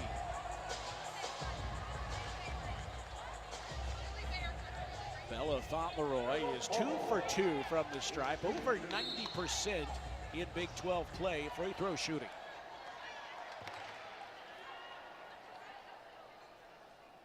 Aggressive drive to the basket earned her this trip as she bends the knees. The free throw is up, but it's good. And she's got one more coming. 7-point lead for the Bears. If Bella makes this second, they would match their biggest lead of the day. Free throw up, and it's in and out. Fantina knifes in front of the crowd, collects the rebound. Now Poa outlets it ahead to Elliott. Now Brackens tries to cut and feed the pass back. Oh my goodness, where? It's out of bounds to Arizona State. I thought a foul was called too, but she lost out of bounds. Last touch by the Bears though. Poa feeds it into Elliott. Extra pass up top to Brackens. 6.5 to play in the third. Fantina kicks it to Elliott, whose baseline jumper hits the back rim. No. Weak side board chased down by Markayla Johnson. nearly a sprint into the front court before she decelerates. Now it is Belafonte on the right side. Whoa! Oh my goodness! An offensive foul was called on Belafonte with Washington's all over her back. Here's the replay. Let's see if there's something we missed. Maybe a hook, but Washington's was on her back. Bella's arm did hook around her, but again, I'd say Washington's was really riding her back. Now a steal by Talia Scott, and she drives inside and is fouled hard by Brackens. Free throws are coming. Physical game here. Brackens hit with the foul, her second, team's third. Abraham collects the rebound. Well, the Bears were able to force the turnover after that call. After seeing the replay, Lori, I'll say I do believe that Bella did something that is a foul. I also believe that Washington's did something that was a foul. You know, it was about a 50-50. It really was. And with Washington's on her back, I would have thought that would have been the one that would draw it, but not the case. As the first free throw by Talia Scott is good. 9 points now for Talia Scott on just 5 field goal attempts. Boy, her free throw shooting remains such a big weapon. She leads the Big 12 in free throw shooting, second in the nation. Free throws made and attempts, top 20 in free throw percentage. She hits them both. The Baylor lead is 41-32. Biggest lead of the afternoon. 6 minutes to play in the third quarter. Here's Elliott off his screen, missing a three. KJ knifes through a crowd to grab the rebound up off the floor. Here come the Bears again. Talia Scott has it. Washington's on her now. Talia off the dribble, beg your pardon, misses the three. And here comes Elliott with the rebound. Beg your pardon on that. Now, Markayla Johnson knocks the ball away from Elliott. Davenport comes away with it, feeds it to Washington, who reverses it up and in. Apologize for the cough there, Lori. It's at that allergy time of year for me, and it just would not stay down. Here comes Baylor the other way, up by 7, 41-34. Jana unloads a three, front rim, no. And Deborah Davenport, who just checked in, collects the rebound. Elliott back the other way, trying to cut into a 7-point Baylor lead, throws it away. Oh no, Washington's is there to grab it, then bounces it down low to Fantina. Another foul? Out of bounds. Was it a foul or out of bounds? Just out of bounds. Out of bounds, but I'll tell you, all the fans on the baseline seem to think it was last touched by Arizona State. I don't think it went out of bounds. It didn't go out of bounds. It did not go out of bounds. Unbelievable. They called it out of bounds. The ball never went out of bounds. Jana Van Geitenbeek stole it, and they blew the play dead. Oh, my goodness. Inbound to Washington. If she hits this, she does not. Rebound. Oh, and then she's fouled chasing. Then Talia Scott is fouled by Washington chasing after it. So maybe all's well that ends well. But the ball was loose along the baseline. Jana stole it, and the officials called it out of bounds. Okay, what they were saying is that Jana actually had stepped out of bounds, Fair enough, okay. But I think when she came back in, it sure looked like she'd gotten the ball clearly. But I thought she had both feet planted, but maybe not. Now Baylor nearly throws it away and does throw the inbound away. Giving it back to Arizona State. 7-point Baylor lead halfway through the third quarter, 41-34. Here is Lovett, and a touch foul is called on Jana Van Geitenbeek. And is Lovett fired up over there? I believe so. As we come to our third quarter media timeout, Van Geitenbeek is called for the foul, her first, team's fourth. So the ruling was that Jana had come back in from out of bounds and picked up the ball, which means that it would be Arizona State ball, although I thought she had reestablished herself. So. Yeah, I did too, but not the case. So still don't think it was a good call, but maybe it's less egregious with that bit of yes. Tell you what, though, the Baylor bench was fired up as can be. It's been an intense game here at Foster Pavilion. Baylor with a 41-34 lead at our media timeout. I want to say hello to everyone watching on the Next Link Courtside camera. Reliable high-speed internet for your home or business. Next Link. Baylor by 7, 41-34, here on the Baylor Sports Media Network.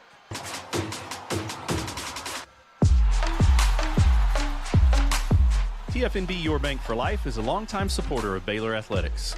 Find out why more Baylor fans are making TFNB their bank for life. Sign up for our Edge checking and get your own custom Baylor Bear debit card. With 6 convenient locations and an award-winning mobile app, banking has never been easier. TFNB, your bank for life. Member FDIC. You hear that? That's the sound of Pepsi Zero Sugar, the better tasting, more refreshing Zero Sugar Cola. Listen to that endless pour.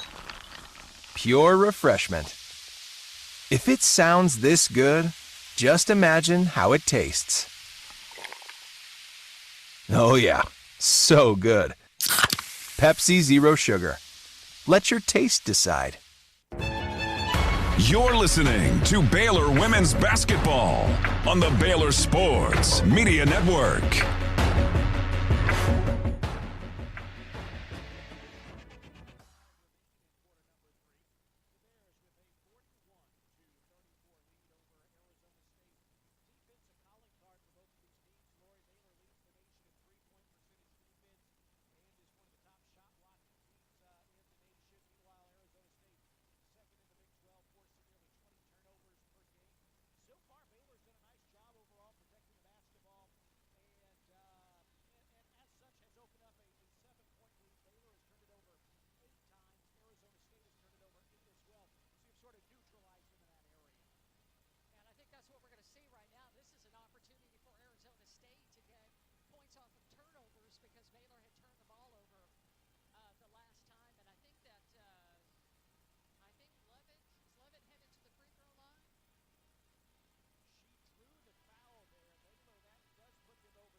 Just like you did in the second quarter, you've got Bella and Bugs on the bench, both with 3 fouls each. You just got to make it through the next 4 minutes and 56 seconds. Lovette goes to the free throw line. She is a 67% free throw shooter. Fans want cupcakes, but she'll deny them that, at least on this trip down the floor. She hits the first. Cuts it to a 6-point Baylor lead. Second one is up. It also is good. Baylor will go back the other way, up by 5, 41-36, as Arizona State pressures in the backcourt. Bears play it into Abraham. It is Van Geitenbeek, Markayla Johnson, KJ, Abraham, and Talia Scott. Scott fights through a screen to the left side of the floor. Jana hooks it to KJ. KJ turns, faces the bucket, looks for Talia Scott off a screen, bounces it down low to a driving Abraham for 2. That's 4 assists now for Talia in the first bucket for Kyler, Lori. You know, we saw her do that against Cincinnati when she gave up the basketball for 4 assists, but waited for Kyla. In fact, she was hiding behind Kyla to allow Kyla to be able to move. And MJ gets her hands on the basketball and knocks it away. Baylor has been extraordinary today in making sure they get into passing lanes and just deny. Couldn't pull that one in, though. She bounced it off really high when she got her hands on it. Baylor nearly knocks it away again. Jana tips it into the backcourt, but I think they're saying that's a tip ball and not a backcourt violation. Single digits on the shot clock for Arizona State. Elliott has it high right side, swings it across to Williams, who unloads a 3 and misses everything. Arizona State saves it out to Williams, who gets a second chance, and she airballs that one as well. Shot clock violation on the Sun Devils, and the Bears will go back the other way, up by 7. All right, take advantage of the stop that you got there and forcing the turnover, and the ball comes into Markayla Johnson. Under 4 minutes to play in the third quarter. Baylor's outscored Arizona State by 4 here in the frame, a hard-fought frame at that. KJ hands it off to Jana Van Geitenbeek, who moves to the center of the floor. Poa, the point guard for the Sun Devils, back in, applying the defensive pressure there. Puts both hands on it and pulls back. Jana hooks it down low to no one. Out of bounds, and it will go back to the Sun Devils. That is Jana's first turnover, just actually her second turnover of the day. 5 assists, 2 turnovers for Jana Van Geitenbeek. Baylor by 7, back on the defensive end. Levette drives and is cut off by KJ at the free throw line. Puts her head down again, bangs into Talia Scott, knocks her to the floor, and a flop is called on Talia Scott on the good basket by Levette. Wow, you have to really make sure you make that call. She pushed. Now, did Talia exaggerate? I'd say maybe she did, but she had an elbow thrown into her gut, knocking her backwards. So the bucket is good to cut the Baylor lead to 5. They call the technical on Talia Scott for flopping. And now Levette goes to the free throw line. Fans are booing. I gotta say, Lori, normally when you see a flopping call, it's obvious. That one was one where she got elbowed in the gut as she was backpedaling, so I don't know. To me, that is a very, now did she exaggerate it to draw attention? I believe she did. I don't believe it was a flop by any stretch of the imagination. Oh, she just put her hands right into her. She did. Now, not until the very end where she threw her head back, but that is clearly a foul. Both free throws are good by Elliott shooting the technicals, and the Baylor lead is 3 at 43-40. I think that was a bad flopping call. I think that she got fouled. She did draw some attention to it, but that's been going on since James Naismith first blew a whistle. So, and now Arizona State with a 3 could tie this up here with 3.5 minutes to go in the third. Here is Poa, center of the floor, handing it off to Levette. Gets downhill, wants to drive, puts up a follow-away runner and hits over Kate and Kyla Abraham. That was a tough shot there, and the Baylor lead is 43-42.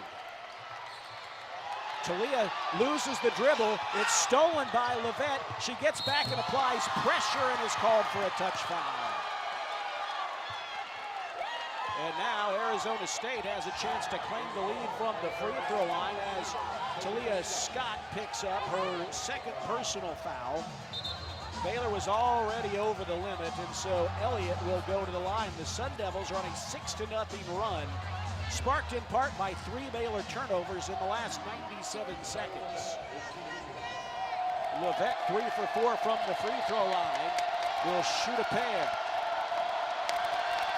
First one gets the roll to tie the game. Boy, Baylor led 43-37, and it's just evaporated in the blink of an eye. Again, you're gonna have to weather it. I don't know if you can put Bugs and Bella back in the game, and you're just gonna have to hang in there for the next 3 minutes. 8 straight points for Arizona State. They lead for the first time in the second half, 44-43. Levette is called for a foul, fighting through the screen, and then dances it enough to get some fans doing a technical foul here, but the foul is called on Levette, her second and the team's 4th.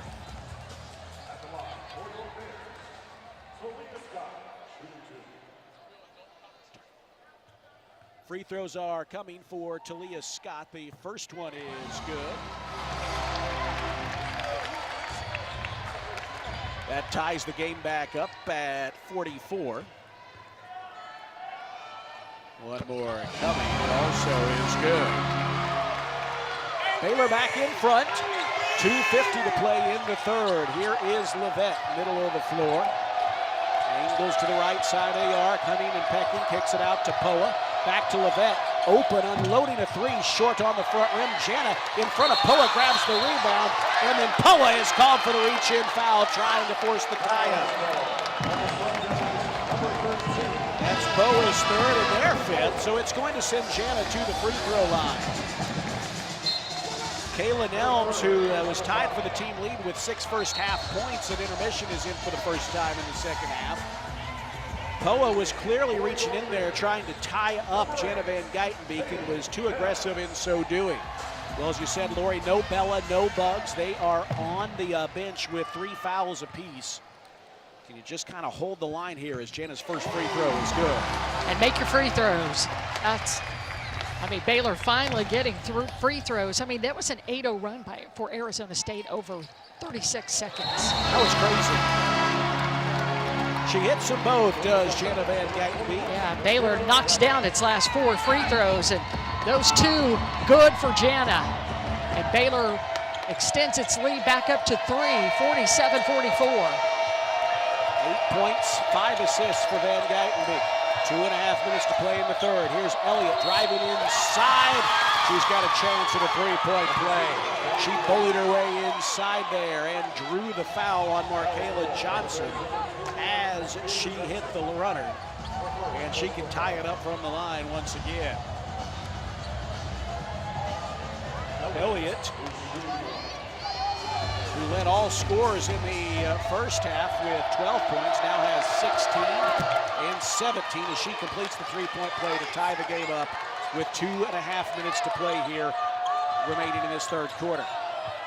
Inbound to Jana Van Guytenbeek.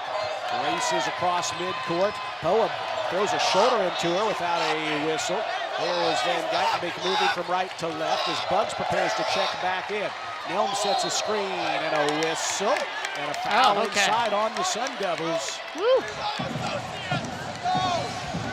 That is on Poa, and that's her fourth. So their starting point guard has 4 fouls on her.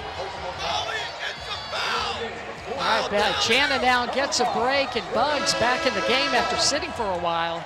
Washington's has been sitting, really their defensive stopper. She checks back in. And Poa with 4 fouls. And Nelms goes to the free throw line. It's the first. Kayla Nelms with 7 points, her most in the Big 12. I mean, you really just have to knock them down. Second one is up, and it also is good. Baylor is now 16 of 21 from the free throw line. It's a 2-point edge. Arizona State racing into the front court, and a foul called on the Bears quickly on Markayla Johnson. And that's going to send Arizona State back to the free throw line. They raced into the front court, and we were screened out a little bit here, but the ball popped away and a foul was called. And it's going to send Gabby Elliott to the free throw line. Boy, we have just come to a screeching halt in this game. Arizona State now 13 of 18 from the free throw line as Elliott converts the first. She is now over her season average for points scored.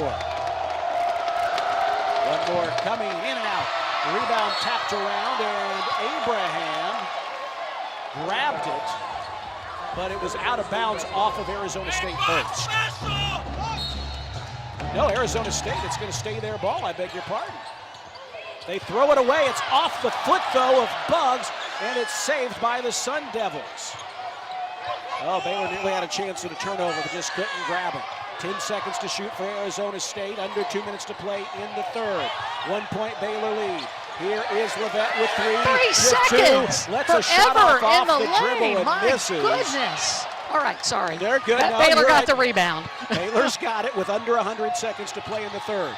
Talia Scott drives inside but is denied by Arizona State. Tries again, slips inside, puts up a runner, misses everything. Ball is loose along the baseline. Baylor saves it. Here is Nelms, open, 4, 3, and is in and out. It just would not stay down. Abraham is limping, and she goes down to one knee out of the crowd here, drawing a whistle with 1:19 to go. Abraham is in some pain as she sits down on the floor, and Kirsten Johnson will check back in for her, but let's take a look at how Abraham is doing as Shalisa Fonza comes out to take a look at her. Abraham went knifing, almost pogo sticking through a crowd to try to grab the rebound, and somewhere in there she came up a little bit lame, but she walks off under her own power with the shoulder of strength coach Caleb Kruger there. But she's walking off slowly here with 1:19 to play in the third, and boy, you hope that she's all right, Lori. That camera angle we saw was beneath the bucket. Didn't really see exactly where she came up flooding. Baylor is up by 1, 49-48, with 1:15 to play and rolling in the third quarter. Here is Elliott on the drive. She's cut off, guarded by Bugs. Lobs it back outside to Brackens. Brackens has it, wants to drive inside, puts up a tough runner, misses, fight for the rebound. It's loose on the floor. KJ comes away with it. KJ today, a nice game for the Bears. She's got 6 points, 2 rebounds, and 3 blocked shots. Jana gives it off to Markayla Johnson with under a minute to go in this tense game, late third quarter. Markayla Johnson drives inside, draws the contact, and she'll go to the free throw line. That'll be on Eloisa Caero for a third. And they're already over the limit, so Markayla Johnson, who hit 6 free throws against West Virginia last Sunday, will go to the line. She's a 48% shooter this season. First one is up. Good. Baylor strong at the line today, 77%, 17 of 22. One more coming for the freshman, trying to make it a 3-point edge for the Bears. That she does. 8 straight points for Baylor, all from the free throw line. Baylor's bench today has been nice for the Bears. They've scored 14 points, and they get a turnover. Nelms tips it away. Jenna off and running all the way to the bucket, lays it in. Double digits for Jana Van Guyton because the Bears score points off an Arizona State turnover. Half a minute to play third quarter, 2 seconds between the clocks. The Baylor lead is 5. Amaya Williams running point off the bench with Poa having picked up her 4th foul. They're going to drain clock here down to 15 seconds to shoot, 18 to play in the third. Williams with Markayla Johnson ready to pick her up at the top of the arc. Lets the shot clock drip to single digits. Feeds it ahead to Washington. Washington swings the elbows. 4 to shoot. Gives it off to Brackens. Brackens puts up a tough runner. No. Oh, and a foul on the Bears on the rebound with 2 seconds to go.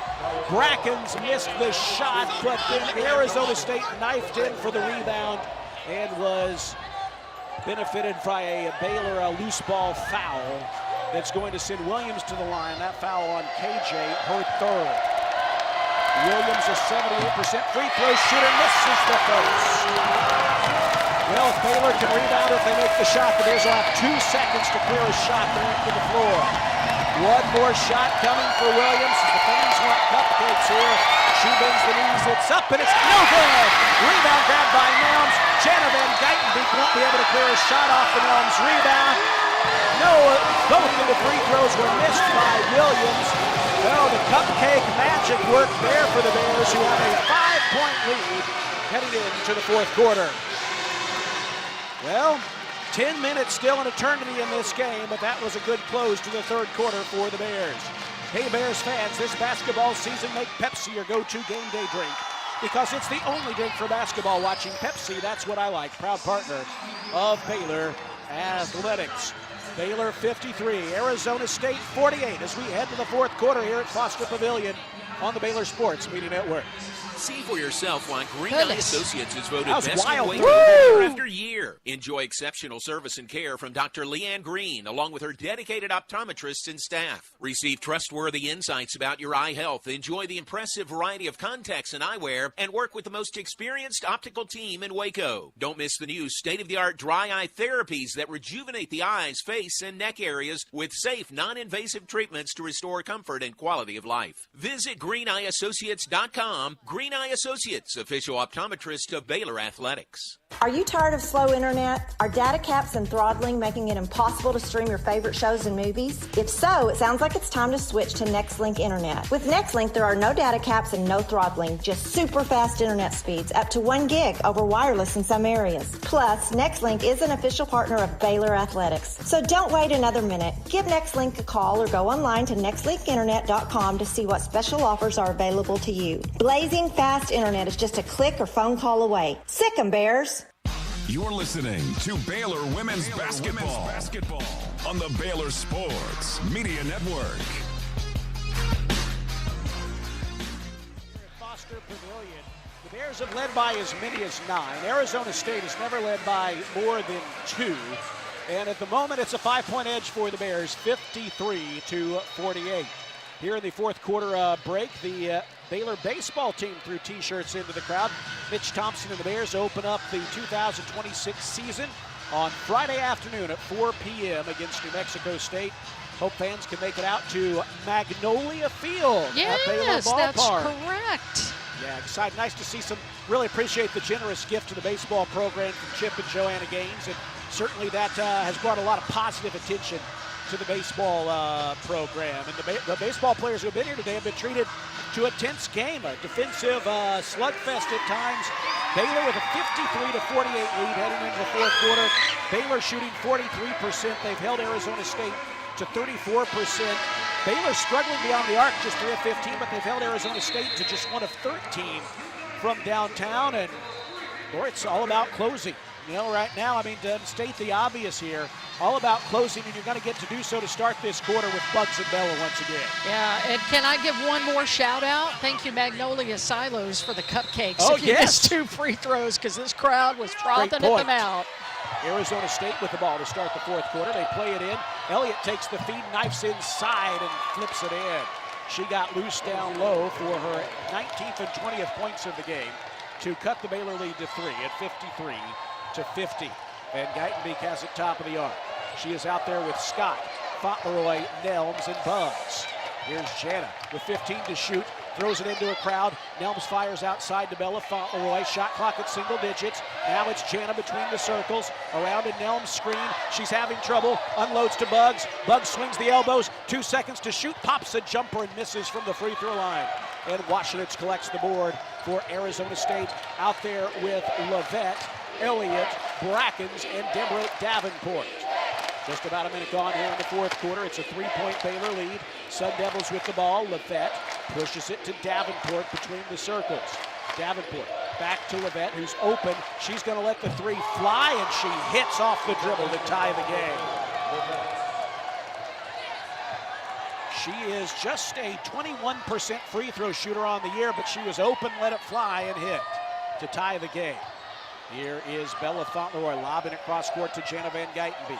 Jana looks inside, instead goes to Bugs. Hard dribble inside, knifes beneath the bucket, kicks it in the corner. Catch and shoot 3 for Talia Scott, no good. Rebound hits the floor and is chased down by Elliott. She's quickly across midcourt with 2 steps. And now Arizona State has a chance to reclaim the lead. 8:20 to play, tied at 53.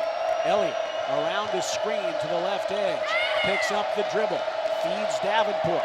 Back to Elliott. Looks inside, Davenport knifes inside, and Nelms busted that way up, reading the roll to the bucket and knocking the pass out of bounds. Again, Baylor getting their hands right in the lane and knocking it away.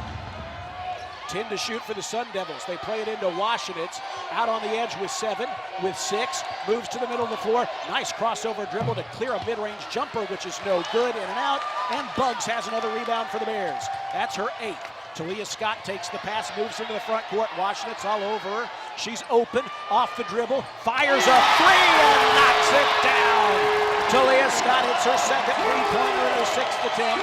She's got a Baylor high 15 points, and she pushes the lead to 56-53, breaking the tie. And a screen assist there from Dariana Littlepage Bugs. Talia Scott doesn't need much room, but Bugs gave her some. Here is Brackens open right of the lane and misses the jumper there at the edge of the key. Bella Fauntleroy collects the rebound. Baylor can push the lead to 2 scores again. Jana Van Geitenbeek nearly loses the dribble, manages to roll it out to Nelms, though, to save the possession. Now Talia Scott has it on the left wing, retreats along the sideline, moves to the middle of the floor, finds Bella, 10 to shoot. Bella inside is called for an offensive foul before she hits the jumper. Washenitz slipped underneath her, and Bella is called for the offensive foul, her 4th personal.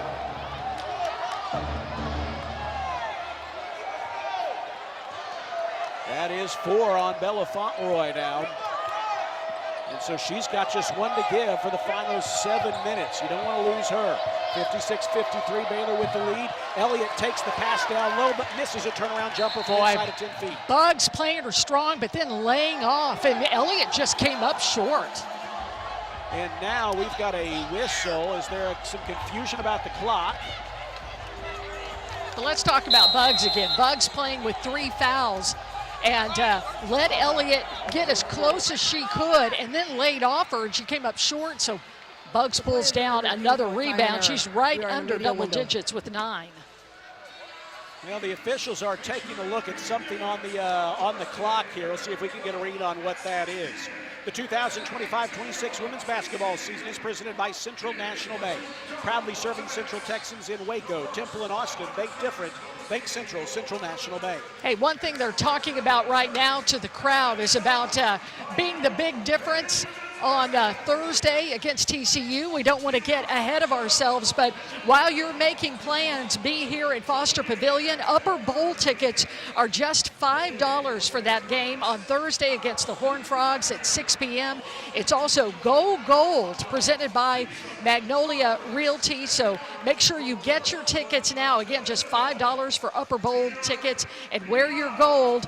Get here early, enjoy the game. But we'll focus on the next 6 minutes and 54 seconds of Baylor and Arizona State. This has been quite a battle. Yes. 56-53 Bears, 6:53 to play in the ball game on the Baylor Sports Media Network. We don't just build trucks. We build something that's meant to last. That's why the 2026 Toyota Tundra isn't just built in Texas. It's built by Texas. Which means the Tundra is built to tough it out and to take it easy. Built to carry tradition and to make new ones. Built to roll with the punches and to go the distance. Built stronger, built louder, built here. The 2026 Toyota Tundra. Built in Texas, driven everywhere. Test drive at your local Toyota dealer or visit Toyota.com today. Right now, qualified lessees can lease a rugged new 2026 Tundra SR5 for $519 a month for 36 months, with $49.99 due at signing. Toyota, let's go places. Feature availability differs based on trim. See Toyota.com for offer details. Offer available in select states and ends 3/2/26. You're listening to Baylor Women's Basketball on the Baylor Sports Media Network. Back here at Foster Pavilion, it's Baylor 56, Arizona State 53, and this isn't the only game going on at the Baylor University campus right now. Down University Parks Drive at Foster Pavilion at Getterman Stadium. Baylor softball opening up in the Getterman Classic, and they are leading the final game of the tournament. It's the bottom of the second, and Baylor is up 2-1 over Wichita State. Boy, did they have a couple of games yesterday that were of the... After review, the clock malfunctioned for 8 seconds. It has been adjusted to 6:47 and 25 seconds on the shot clock. It will be Baylor's ball in the backcourt. All right, so an 8-second change. Okay. There's a shot clock malfunction. That's what they were checking here. But Lori, I've got to say, I know Baylor softball kind of took it on the chin in the opener, but man, they bounced back with 2 walk-off wins yesterday, so best of luck to Baylor softball, Coach Moore, Coach Newman, Jonigan, Coach Diaz, that whole crew there as they open up the season about a mile down from here at Getterman Stadium. Well, it's a 6-point Baylor lead, 56-53. 6:47 to play in this hard-fought ball game. Baylor will have the ball out of the timeout here. Van Geitenbeek, Scott, Fauntleroy, Buggs, and Nelms. Buggs has it left edge, gives it out to Scott. She'll let the 3 fly. It's short. Nelms in, cuts in front for the offensive rebound and lays it up and in. Kaylin Nelms now in double digits with 10 points. She's been huge off the bench tonight, and the lead is 5. Boy, really established herself well inside to be able to pull down that offensive rebound, very much like a Dariana Littlepage Buggs. But Elliott hits a fall-away 3 in the corner to cut the Baylor lead to 2, as she now has 23 points. That was a tough shot by a good shooter. Here is Bella Fauntleroy scooping it to Buggs. And now the pass from Buggs to Nelms is intercepted. Davenport will take it all the way to tie the game up at 58. Wow, just like that. It evaporated, and now we're down to under 6 minutes to go, still tied. 58 apiece. Janice going to attack the bucket. Drive inside on Davenport, miss everything. Rebound, though, grabbed by Nelms, and she's fouled on the way back up. Nelms has been dangerous for the Bears today. She draws the foul on Levette. That is Levette's 3rd and the team's 2nd. And it is going to send Nelms to the line.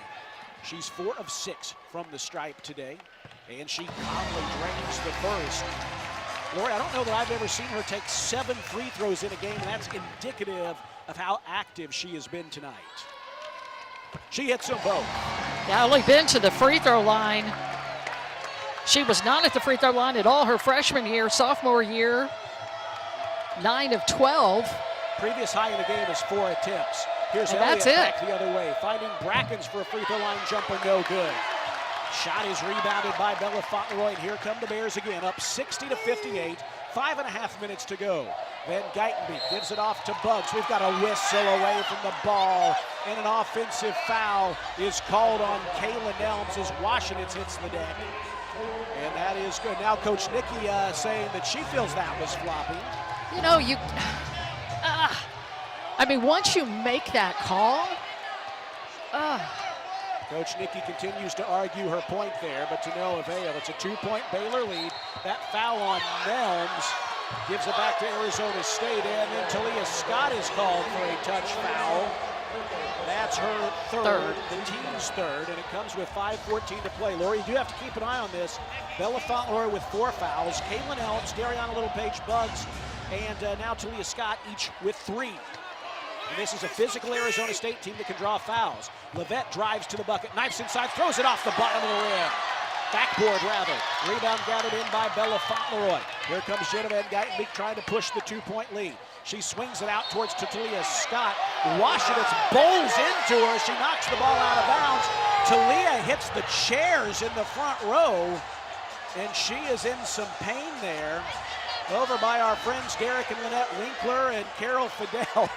They're letting the officials have it. Washington's blocked her shot and didn't even attempt to try to evade, back the pass rather, and then didn't even try to evade Talia Scott at all, and banged her into the seats. So Talia fell just short of the seats, but then kind of bounced into the legs of Carol Fidel and the Winklers. Talia gets up, she's okay, but certainly that did not feel good. Baylor to play it in. Inbounds to Van Geitenbeek. We are more than halfway through this fourth quarter. Baylor clinging to a 2-point lead. Van Geitenbeek looks to the right side of the floor. Swings it to Talia Scott.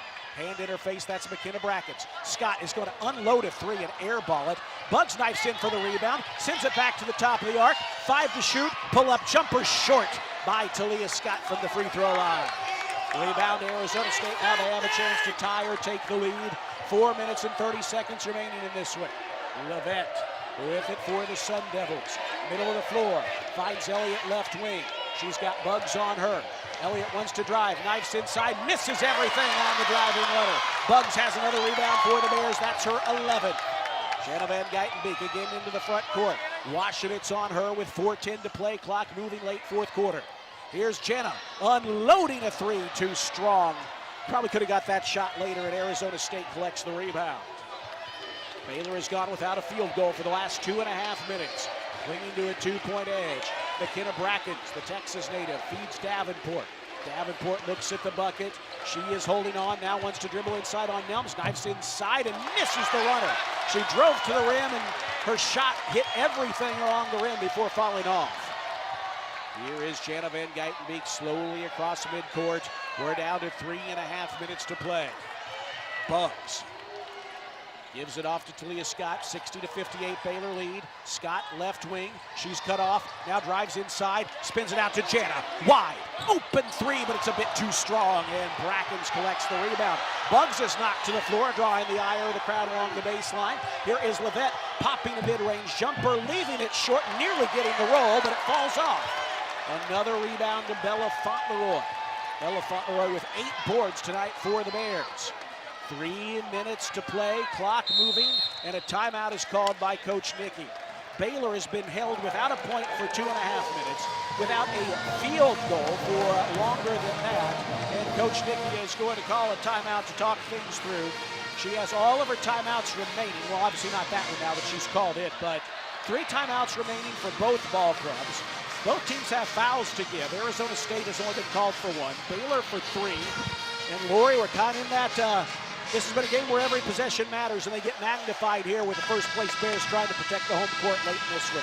Well, you've got to do a lot of things right here, and I think that was a really good timeout for Coach Nikki to go ahead and take that one, just so she could slow things down a little bit, the pace going back and forth, and just to all be on the same page, get a good play designed inbound the basketball and then just let it go. They called a 30-second timeout. There's some confusion here now as they let it go. Well, no, I think we're all good, but there was some confusion on the length of timeout call. But Baylor has it, exactly 3 minutes to go. 60-58 is the score. Worth noting, the Bella Fauntleroy is inbounding. She's playing with 4 fouls, 3 apiece for Nelms, Bugs, and Scott for the Bears. Arizona State starting point guard Poa has 4, 3 apiece for Washenitz and Levette. Clock moving as the Bears play it into Van Geitenbeek. Scott comes over to get, wants to drive, gets downhill, knifes to the bucket, rolls it in. Talia Scott with the finish. Ran a play. Get the ball in the hands of Talia Scott. Go let her finish. 62-58. Baylor with the lead. Just over 150 seconds to go. Levette's pull-up jumper from the baseline is in and out. Abraham collects the rebound, and now the Bears could push the lead to 6 or 7 with the 3. 2.5 minutes to go. Here is Scott, swinging it left side to Bella. She thought about a 3. Her pass is tipped away, stolen by Brackens. Bugs gets back defensively, but Brackens is able to lay it in. And cut the Baylor lead to 2 as Arizona State forces just their 16th turnover of the night, and it results in points. A 2-point Baylor lead again, under 2 minutes to play. Here is Jana Van Geitenbeek with it on the right edge. Shot clock at 13. Slow developing possession for the Bears. Jana attacks the bucket, misses the runner, and she's fouled. Washenitz is called for the foul, and that'll send Jana to the free throw line. She blocked Jana on the way to the bucket and gives her the free throws. That's the third on, make that the 4th on Washenitz. And Jana will go to the stripe. She's 2 of 2 tonight. And it's 67% on the season coming in. 2 big free throws here, and the first is no good, in and out. She's got one more coming. Jana with a 3 Bears in double figures with 10 points this evening. Need a big 11th here. It is up, and she got the roll. 3-point Baylor lead, 1:53 to go. Arizona State inbounds. Levette around the screen, drives, attacks the bucket. Now she's cut off. She's going to force a mid-range pull-up and hit it from the right wing. 2 more points for Levette, who's up to 16 points. She averages just 4 a game. Now Baylor attacking. Here's Bugs, swinging it up top to Abraham. Under 1.5 minutes to go. Jana takes the feed, gets inside. She is bodied up by Elliott. Bounces outside to Bugs. 10 seconds to shoot. Here's Talia Scott around the screen. Bounces inside to Bugs, who's fouled on the floor. That is Levette who is called for the foul. And now that's Levette's 4th. Levette has been big for them this season. Last year, Poa, their starting point guard, has struggled with foul trouble, but she stepped up big for them. Baylor is up by 1, and now Bugs hits the deck trying to curl around the screen. That's another foul on the Sun Devils. She think it's to Elliott. That is on Elliott, her 3rd, the team's 4th. And gosh, so it's now, a war of attrition. It really is. So now Baylor will be shooting the penalty for the final minute 19. Again, looking to inbound, a bounce inside to Bugs, right wing. Spins it outside to Talia Scott. Sees a lane to the bucket. Knifes inside. Oh, too far underneath. Missed the shot. Bugs with the offensive rebound. 1:10 to go. Baylor up by 1. Here is Jana, top of the arc. Dribbling and scooping to Bugs. 10 to shoot for the Bears. Bugs flips to Bella Fauntleroy. Bella with 5 to shoot, with 4. Off the dribble. Misses the 3 short. And Davenport collects the rebound. Baylor up by 1, but Arizona State with the ball. 50 seconds remaining in this one. The Sun Devils looking to take a lead in the final minute. It is Levette on the left wing. 15 to shoot. Bounces it to Elliott. And Levette is limping and falls to the floor. And the officials call a timeout to allow her to exit. Boy, I hope for her sake. Looks like does she have a cramp? Maybe a cramp there. Poa with 4 fouls is going to check back in. Lori, here we are again as Levette, I think she cramped up there with the knee. Oh, it hurts. And now both teams are going to get a chance to talk things through here. The officials called a timeout as she just came up limping there. That essentially gives them a free timeout to try to draw something up here with 42 seconds to go. So, Lori, Baylor needs a stop here. It is a 1-point game. Baylor's had a few opportunities to push the lead and have come up short. And now they need a defensive stop. 16 seconds, that's what the Sun Devils will have to shoot once they play it in. 41.8 seconds to go. Coach Nikki talking things through on the defensive end and probably setting something up at the other end as well. You know, depending on how quickly Arizona State takes a shot, you know, there's a lot of things in play here. There's 41.8 seconds to go, so the shot clock could be dark when they take a shot. It might not be. That'll depend on how that'll impact how both teams play this out. As the officials talk things through, I've not seen an official timeout called in any case here, but this is a prolonged timeout here. Yeah, are we going to play? What's happening? She's still on the floor, and I'm not a doctor. She was 2 feet away from the sideline when she cramped up. Not sure why it takes that long to exit when she could have scooted over there. Now the Baylor crowd making some noise here. I don't know, I'm not a doctor, but she was 2 feet away from the sideline. They could have got her off the floor. Now, Baylor looking for a stop as Poa plays it into Brackets. Baylor up by 1. We are back to play. Brackets bounces to Davenport. Single digits on the shot clock. Davenport tries to follow away. Jumper, it's an air ball. Bella with the rebound. A second and a half between the clocks.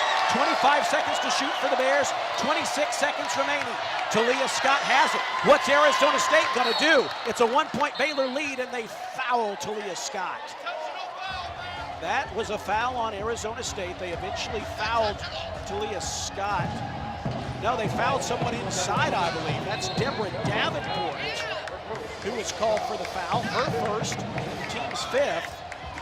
Who is that going to? They fouled Abraham intentionally.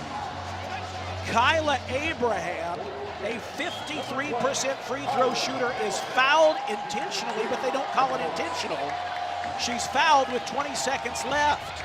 It's a 1-point Baylor lead, and these are the 2 biggest free throws of Kyla Abraham's 4-year Baylor career. Shot clock dark, 20 seconds left. Take your time, Kyla. Bends the knees. First one is good! She hit 5 of 7 against Cincinnati Wednesday. Can she hit another one here? Baylor by 2. Here's the second from Kyla. It's good! She hit them both! Kyla Abraham hits the 2 biggest free throws of her Baylor career to push the lead to 3. 65-62 with 20 seconds remaining, and Arizona State calls a timeout. Boy, we have seen Kyla Abraham in big moments where she has had to step up, and maybe the analytics don't show, but those were 2 free throws that looked like they came from the arms of Talia Scott. They really did. Now, it's still a 1-possession game. Arizona State, they have enough time. They could try to get a quick 2, or they could go for 3. I don't know, but we'll see what they opt to do. They've not been good from downtown tonight, just 3 of 15. So they could try to draw this game out a little bit. 20 seconds remaining. Now, Lori, I do question why Baylor, why they didn't at least consider that as an intentional foul, as they clearly just kind of wrapped her up. That's intentional. It is. I couldn't see it again. I don't know what happened, but you know, it wrapped her up. It did not end up working in Arizona State's favor, except giving them a little bit more time. Baylor 65, Arizona State 62. The Sun Devils play it into Poa. Back up top to their leading scorer, Elliott. She pops a mid-range jumper and hits it from the left elbow. A tough follow-away shot to cut the Baylor lead to 1 with 14.3 seconds to go. And Coach Nikki calls a timeout. That was a tough shot by Elliott, who has a game-high 25 points. Oh, and Lori, now you got to play it all out again here. You got to get the ball in, protect it, hit your free throws. Well, you know who's supposed to have the ball in their hands, and that is Talia Scott. That's absolutely no surprise to anyone. But that's why, again, Coach Nikki keeps those timeouts in her back pocket. So Baylor's able to advance the basketball. They did so good against Cincinnati in a very close game where Bella inbounded the basketball right in front of us. And, they did such a good job getting it around the horn to get it back to Talia Scott over by midcourt. Because everybody was looking to deny the basketball, but if you're going to be all over Talia Scott, somebody else will be open. Well, Baylor will inbound from their half of the floor. Got to protect the basketball. Arizona State forces the second most turnovers in the Big 12, and they forced 11 of Baylor's 15 here in the second half. So yeah, you have to go strong. Yeah, you have to be strong with your passes too. You don't want those passes to be, to be lazily thrown. We saw Brackens get a steal and a layup, a breakaway. Bella will play it in. She's got Scott, Van Guyton, Bugs, and Markayla Johnson out there on the floor to throw to. 6'2" Deborah Davenport looked like she was going to harass the inbounder, but now backs off. Bella, if Baylor has a timeout, a whistle is called on Arizona State as they foul as Baylor is trying to inbound. That foul will go against last year Poa, whose day is done. That's her 5th foul. Who in the world got fouled? Was that Jana? We'll see here how they play this. And it looks like Jana heading to the free throw line. That's the 5th foul on Poa, as there was a lot of contact in there. And now Kyla Abraham is going to limp back to the scorer's table and make her way back into the game. Boy, I tell you what, she was hurt earlier. She hit 2 clutch free throws a moment ago. And the play is under review for a possible timing error. Play is under review for a possible timing error. Well, there was 14.3 seconds. Or actually, Elliott scored with 15 seconds. So really, did just 0.7 of a second go off the clock? Maybe so. Well, let's take a look and see. They're checking the clock again. Review, the foul occurred prior to the game clock starting, so 14.3 is the correct time on the game clock. Okay. 14.3 seconds left. Baylor is up by 1, 65-64. Again, you got to get it in. You got to protect it. You got to hit your free throws. Well, you got to hit the free throws if you have to end up doing this again here. As Jana goes to the free throw line following the foul on last year Poa. Jana, 3 of 4 from the line today. She needs to hit both to make it a 3-point game. The first one is good. 66-64, one more coming. Shot clock dark, 14.3 seconds left. The shot is up, it's good. She hit them both. Baylor has hit 4 clutch free throws in the last 6 seconds to keep the lead at 3, in both cases. And now Arizona State calls a timeout. They have 1 remaining, and they're going to draw something up. Now, Lori, question becomes, do they try to get another quick 2, or do they go for the 3?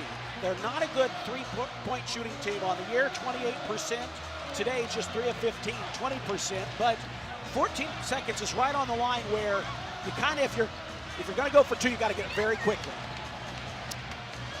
You do, and you see what their strategy has been. It's to foul, it's to score a quick 2, and then to foul without, foul somebody away from the basket, not necessarily the shooter, because they want to keep Talia Scott off the free throw line. Now it's all about defense. Yes. Defense and rebounding. Well, Baylor is the nation's top 3-point shooting defensive team in the nation, holding opponents to a NCAA low 22%. And now Arizona State plays it into Levette. They may well need a 3 as we're under 10 seconds to go. Levette to Brackens. She's going to drive inside. Falls, stumbles, and a timeout is called by Arizona State with 6.3 seconds to go. Their final timeout. They're going to have to get it in once they have the opportunity to. Brackens drove inside, which really was to Baylor's advantage, lost her footing, maintained the dribble, and Molly Miller, the Arizona State head coach, called the timeout. So now they're going to have 6 seconds to go. That's all she could do because Bugs was about to put her hand on the basketball and tie it up. Possession arrow does favor Baylor. Should that become a factor? Here's what it is, Laura. You got to stop a three-point button. I mean, and that's as simple as this is. And you don't want to foul on a three either. 67-64. Baylor with the lead. Arizona State now out of timeouts with 6.3 seconds to go. Let's see. Right now, their best options would be Elliott. Let's see, Elliott, who's 2 of 5 from beyond the arc, and Levette, who's 1 of 3. Those two have all 3 of their made threes today. Baylor is in the bonus here. Arizona State does have a foul to give. So that could be a factor too. You mean Baylor has a foul to give? Yeah, Baylor has a foul to give. So if they take any time at all, you could foul them and make them play it in again. But you also want to make sure, though, that you don't foul a shooter and give up a 3-point play or a potential 4-point play. Got to deny the basketball. Abraham will be on McKenna Brackens, the inbounder. Arizona State needs a 3 to tie. The Bears looking for a stop. 6.3 seconds to go. Brackens is going to lob it into Elliott. Bella knocks the ball away. It trickles out of bounds, and nearly 3 full seconds run off the clock. We're down to 3.4 seconds left, and now they're going to have to play it in from Baylor's side of the floor along the right sideline near midcourt. 3.4 seconds left. Now Elliott, their best 3-point shooter, is going to have to inbound. This works in Baylor's favor. Abraham guarding the inbounder. Elliott having trouble. Lobs it to no one. It's out of bounds. Did anyone tip it? Did anyone tip it? No, they did not. Boy, Kyla Abraham just played big that time. She was just throwing her arms and her legs up and down like a marionette. And again, I don't know who the ball was going to. I don't either. Well, they didn't have a timeout.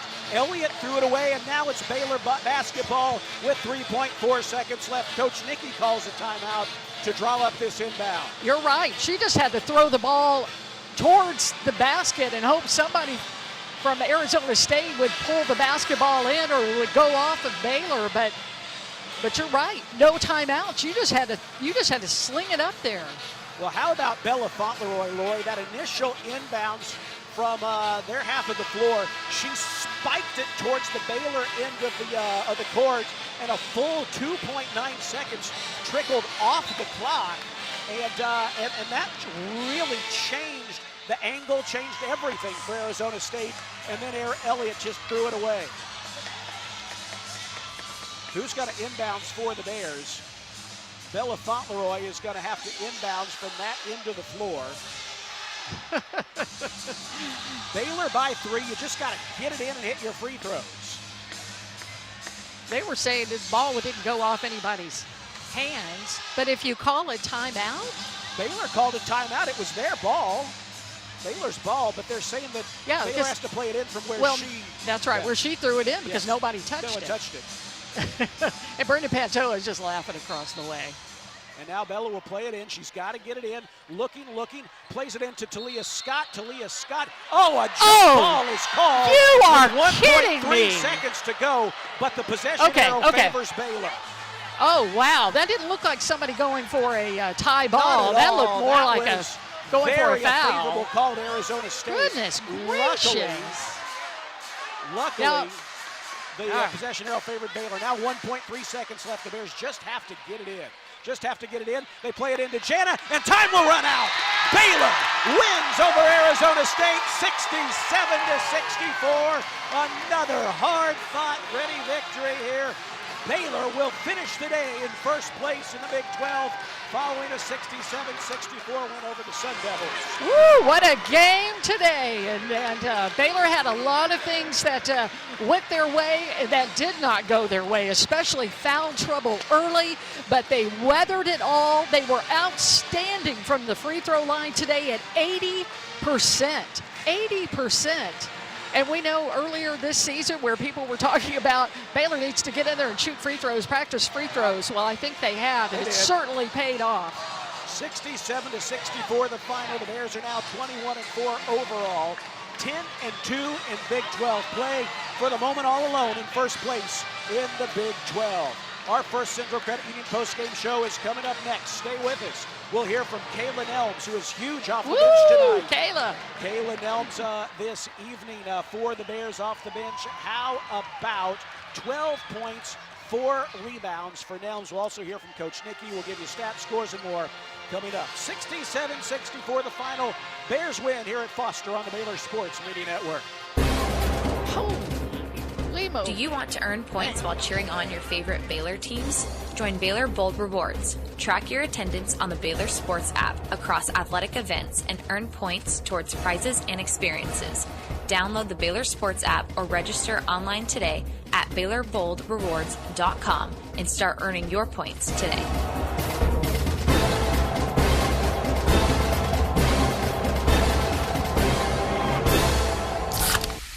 You hear that?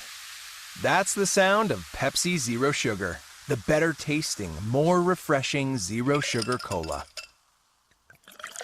Listen to that endless pour. Pure refreshment.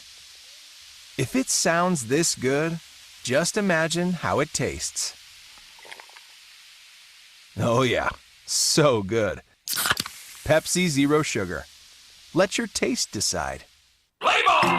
Spring in Waco means one thing: Baylor baseball on Magnolia Field at Baylor Ballpark.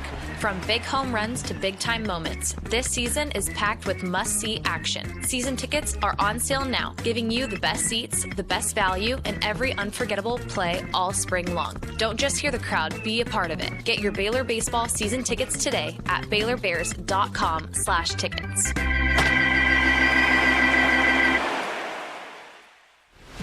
When you strive for greatness, you have a target on your back. And when it comes to finances, we're all targets for scammers. With the right game plan, you can protect yourself. Don't get faked by fraud. Here's a tip. Never deposit someone else's money into your bank account. Scammers will send you money or overpay you and then ask you to refund a portion of the money back to them. This is a scam. This message is brought to you by Central National Bank. This has been live coverage of Baylor women's basketball. Now it's time for the First Central Credit Union post-game show. Brought to you by Texas Farm Bureau Insurance, championship partner of Baylor Athletics. Visit Texas Farm Bureau Insurance online to find a local agent today. Central National Bank, proud season sponsor of Baylor women's basketball. Nissan, innovation that excites. Libman, America's trusted brand name in cleaning. Premier ER and Urgent Care. Feel better now. Stay tuned as we break down the game. Listen to highlights, talk with Coach Colin, players, and more. All coming up on the Baylor Sports Media Network.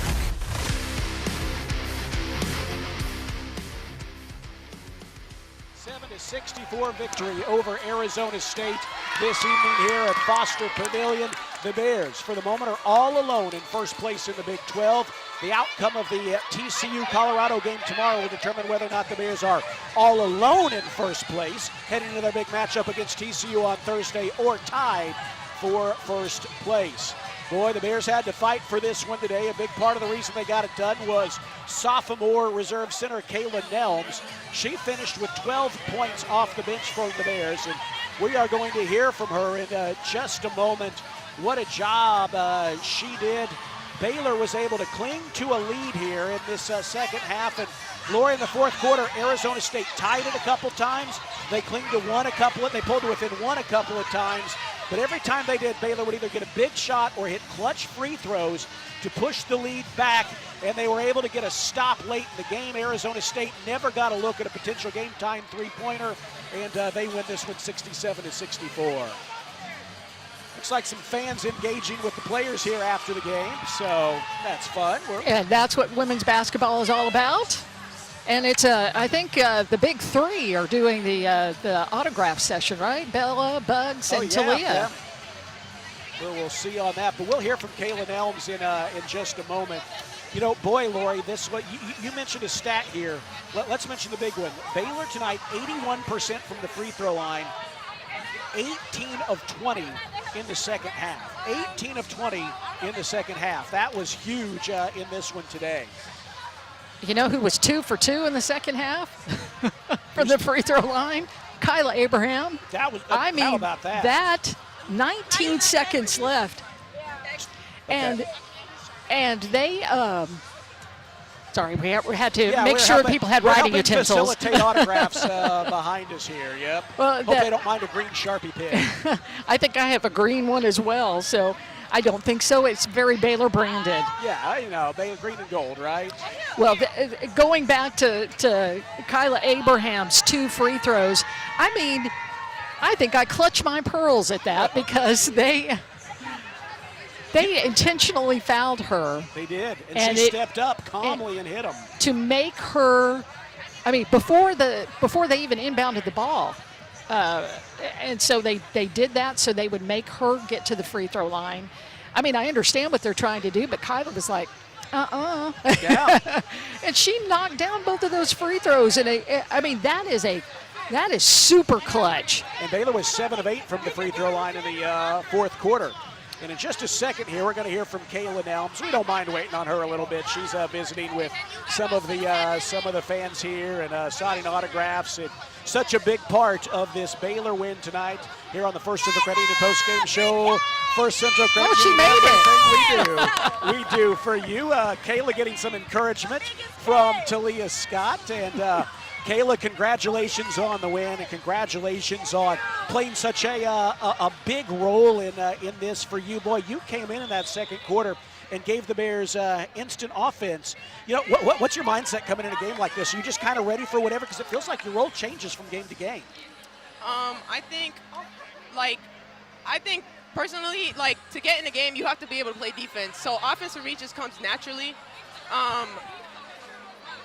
Yeah, you got it done. Absolutely. Well, Kayla, tonight you finished with 12 points and 4 rebounds for the Bears, and the bench was really big this evening for the Bears. You had big plays. Kyla Abraham, 2 massive free throws. Markayla Johnson with some steals. You know, you always know you want to come in and perform, but how meaningful is it to you all as a bench group, particularly when you've got players you need like Bugs and Bella in foul trouble to come in and really make the other team pay for that, even when those 2 players aren't out there? Yeah, it means a lot. I mean, I've always said, we always said as a team that the starters start, and then when the bench comes in, no matter what it's for, whether someone's in foul trouble or we need to give someone a blow, like, you just have to come in ready. Like, no matter what the problem is, you just have to come in and be ready, whether that's for defense, offense, like, you just need to be ready at all times. The last time that this game was tied at 58, you stepped up at the free throw line, knocked down your 2 free throws, and Baylor never lost the lead after that. Kind of talk about the last 5 minutes of this game. It was, I mean, what were you thinking while you were going through that and watching it from the sidelines? I mean, yeah, we have a thing called 6 and 5, which is like the last 5 minutes of the game, and that's when you just go real dog. Like, you just gotta scrap for every ball, get every rebound, play defense as hard as you can. Like, when I hit those 2 free throws, like, we just knew, like, we can't back down from here. Sick 'em 5, because you really did that today. And we were just talking about Kyla Abraham. They intentionally fouled her to send her to the free throw line. How about Kyla when she calmly hit those 2? Hey, props to Kyla, man. We work on free throws every day after practice. We got to work on free throws every day. So kudos to her for making them and showing them that anybody on our team can shoot free throws. It doesn't matter. Like, we're all going to step up and make those. Yeah, I love that. That takes a lot of guts to be able to knock down those when they foul you and you don't think, or they're thinking she's not going to make them. But as a team today, 80% from the free throw line. So way to go, Bears. Kayla visiting with Kaylin Elms here. 12 points and 4 rebounds off the bench for the Bears. You know, Baylor is the top 3-point shooting defensive team in the nation. Opposing teams hit just 22% of their threes against you. You guys guard the perimeter well. How much confidence do you have to get that? You know, Arizona State needed a 3. You didn't even let them get a look there at the end. How much confidence do you all have in those situations? I mean, we work on it every day. Yeah. So like, we're not gonna let people shoot those threes. Yeah. Bella spiked the ball away, and then the whole team smothered the Arizona State offense out there, and the ball was thrown away by Elliott. Boy, another big game coming up now against TCU, obviously for some share, depending on how things go tomorrow, at first place in the Big 12. How excited are you all for that opportunity, and what would it mean to have a big crowd out here on Thursday? Oh, I'm so excited. I can't wait. Everybody needs to pull up to that game. That game, oh my gosh, that's going to be a great game. I can't wait to play them. Last year it was rough against them, but now this year we got to prove something to them. So absolutely, it was right there every game. Now you got that chance to make it right. Well, Kayla, such a big game tonight. 12 points off the bench for the Bears in a 67-64 win. Congrats on the win, and thanks for joining us here. Of course, thank you. Kayla Nelms, well, you're joining us here on the post-game show. 67-64, the final score. Great job by Kayla Nelms here.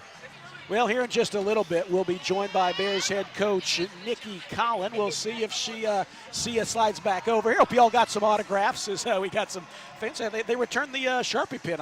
They returned my pin too. So thank you. You sort of assume when you pass the pin into a scrum, it's just off to the ether. But we got them back. I've got the broken one, right? Oh yeah. And so I think they knew. We don't want to keep that one. Let's give that one back to her. Poor little pin. They got the Sharpie pin.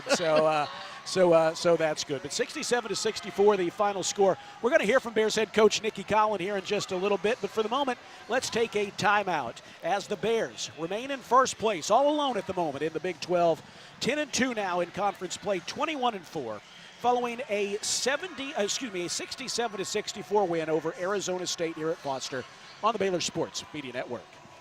It's the wrap-up the year sales event at Allen Samuels Dodge Chrysler Jeep Ram in Waco. Drive the stunning 2025 Jeep Grand Cherokee L with 0% financing for 60 months, or take $4,500 in combined bonus cash, plus $1,000 in select inventory cash. And right now, enjoy no payments for 90 days.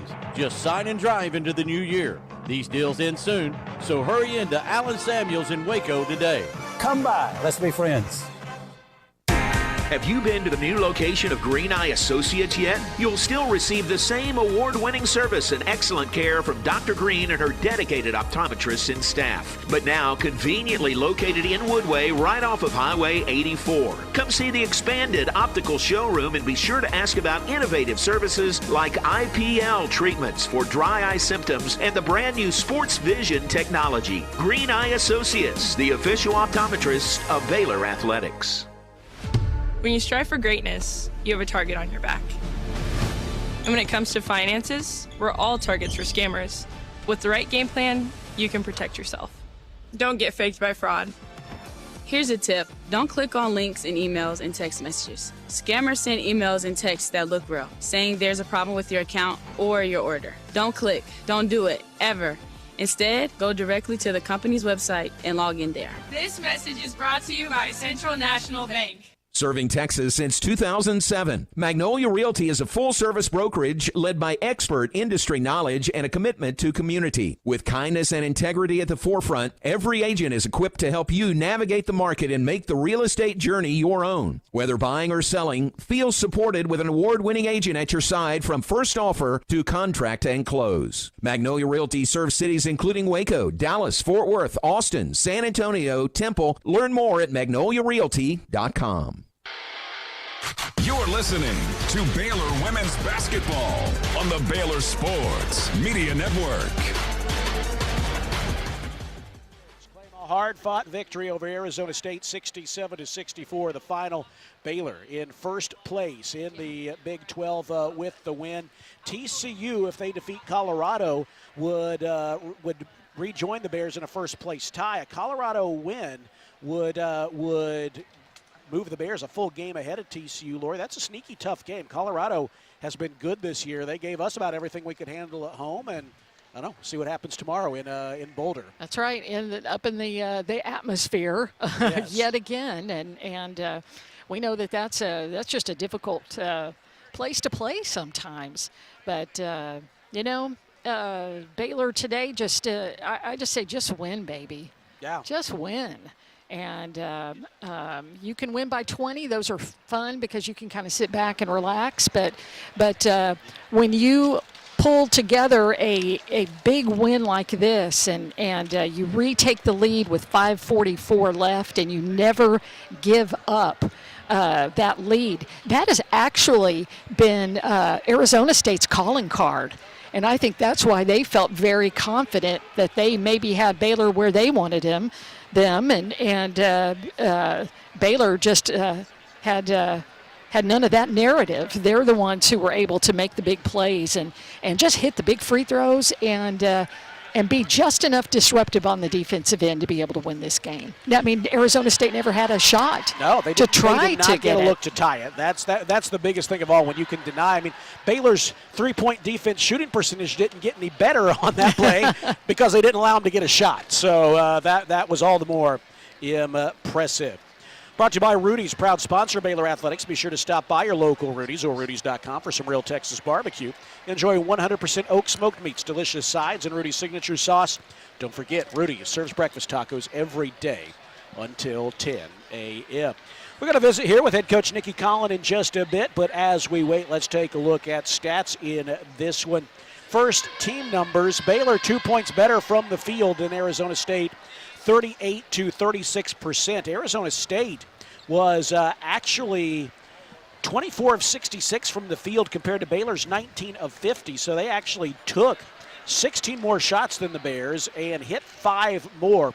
But the difference came a couple of places. Baylor got one more shot from downtown, 4 of 21 compared to their 3 of 15.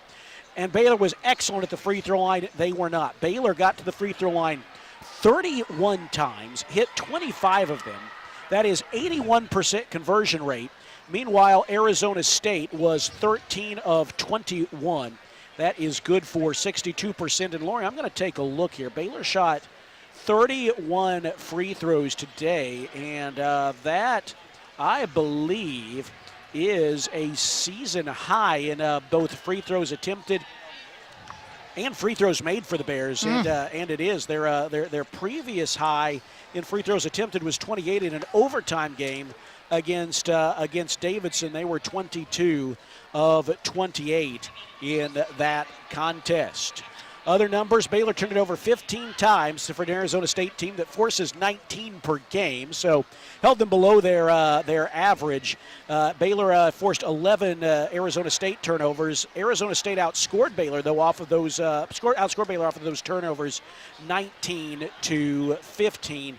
But that didn't have a huge impact on the game, and that's what Arizona State is trying to do, have a big impact on the game with their ability to force the turnover. They did have Baylor actually ended up winning the rebounding battle 41 to 39, although they had the edge on the offensive boards 13 to 8. Second chance points not a big factor in this game. Arizona State had 8. Baylor had 6. Arizona State's bench outscored Baylor 24 to 20, but boy, Baylor's bench had some big shots today. Bears finished with 12 assists on 19 field goals. Arizona State with 11 on 24. Sun Devils were led by Gabby Elliott. She averages 17 a game, their leading scorer on the year, and she led the way for them today. 25 points on 9 of 17 shooting to go along with 6 rebounds and 2 assists. Jaya Levette, who averages 4 points a game off the bench for them, exploded for 16 points on 5 of 14 shooting to go along with 2 rebounds and 2 assists. So their starting point guard last year, Poa, played just 15 minutes with foul trouble, finishing with 4 points, 2 rebounds, and 2 assists. 9 points for McKenna Brackens on 3 of 13 shooting to go along with 6 rebounds. 6 for Martina Fantini. Averages 2 points per game off the bench. She finished with 6. No one else had more than 4 for the Sun Devils. For the Bears, 3 in double figures, led by Talia Scott, 17 points on 4 of 14 shooting, but she was 7 of 7 from the free throw line to go along with 2 rebounds and 3 assists. Jana Van Geitenbeek finished with 13 points to go along with 5 assists, 2 rebounds, and 2 turnovers. After that, Kayla Nelms. We talked to her a few moments ago. Nelms had 12 points, 4 rebounds off the bench for the Bears. All of them big, including, as Lori said, the go-ahead free throws with 5 minutes to go, giving Baylor a lead that they would not relinquish. After that, it was 6 points for Kirsten Johnson, who finished with 4 blocks. That's her best block total in a game in a month. She also had a steal and 2 rebounds. 5 points for Bella Fauntleroy, 9 rebounds for Bella. Very good in the rebounding category for the Bears. After that, it was 4 points apiece for Kyla Abraham and Markayla Johnson. Kyla finished with a block and 4 rebounds. Markayla finished with 3 rebounds for the Bears. And Kyla Abraham, with a 1-point game with 20 seconds to go, was intentionally fouled by the Sun Devils. The career 50% free throw shooter calmly drained both. That was a big part of the reason the Bears held on. Utingdon played, did not score, and it all adds up to a 67-64 Baylor victory today. We're going to hear from Coach Nikki here a little bit later on. Laura will also have stats in a minute. But, I think you look at things 2 ways, Lori. I think that Baylor has honestly probably in the last 4 or 5 games not played their best basketball. Yet they're 4-1. 4-1 in that stretch. I'm going to include the Houston game in that. Houston, Arizona. It's 3-1 in that stretch. Houston, West Virginia, Cincinnati, and now Arizona State today. But I think you continue to work on the things you need to get better. Rebounding got a little better today. Protecting the basketball. You want to continue to do those things better. But then there's also that element of you just got to win. We've seen in the Big 12 right now, really we've seen across the women's college basketball landscape, every game is so precious. They're hard fought. There's more parity in the sport than ever before. Just win. Just win and clean up what you need to clean up after the game. Yeah, and take advantage of some time.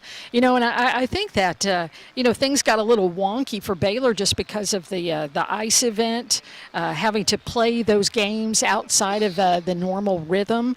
And now after playing on a Saturday, Baylor doesn't play again until Thursday. So they'll have some time to be able to, rest, recover, rejuvenate, which is important for both, not only for the players, but for the coaching staff as well, who I'm sure they'll probably be on the road recruiting. That's whenever they have some time, they'll go do that.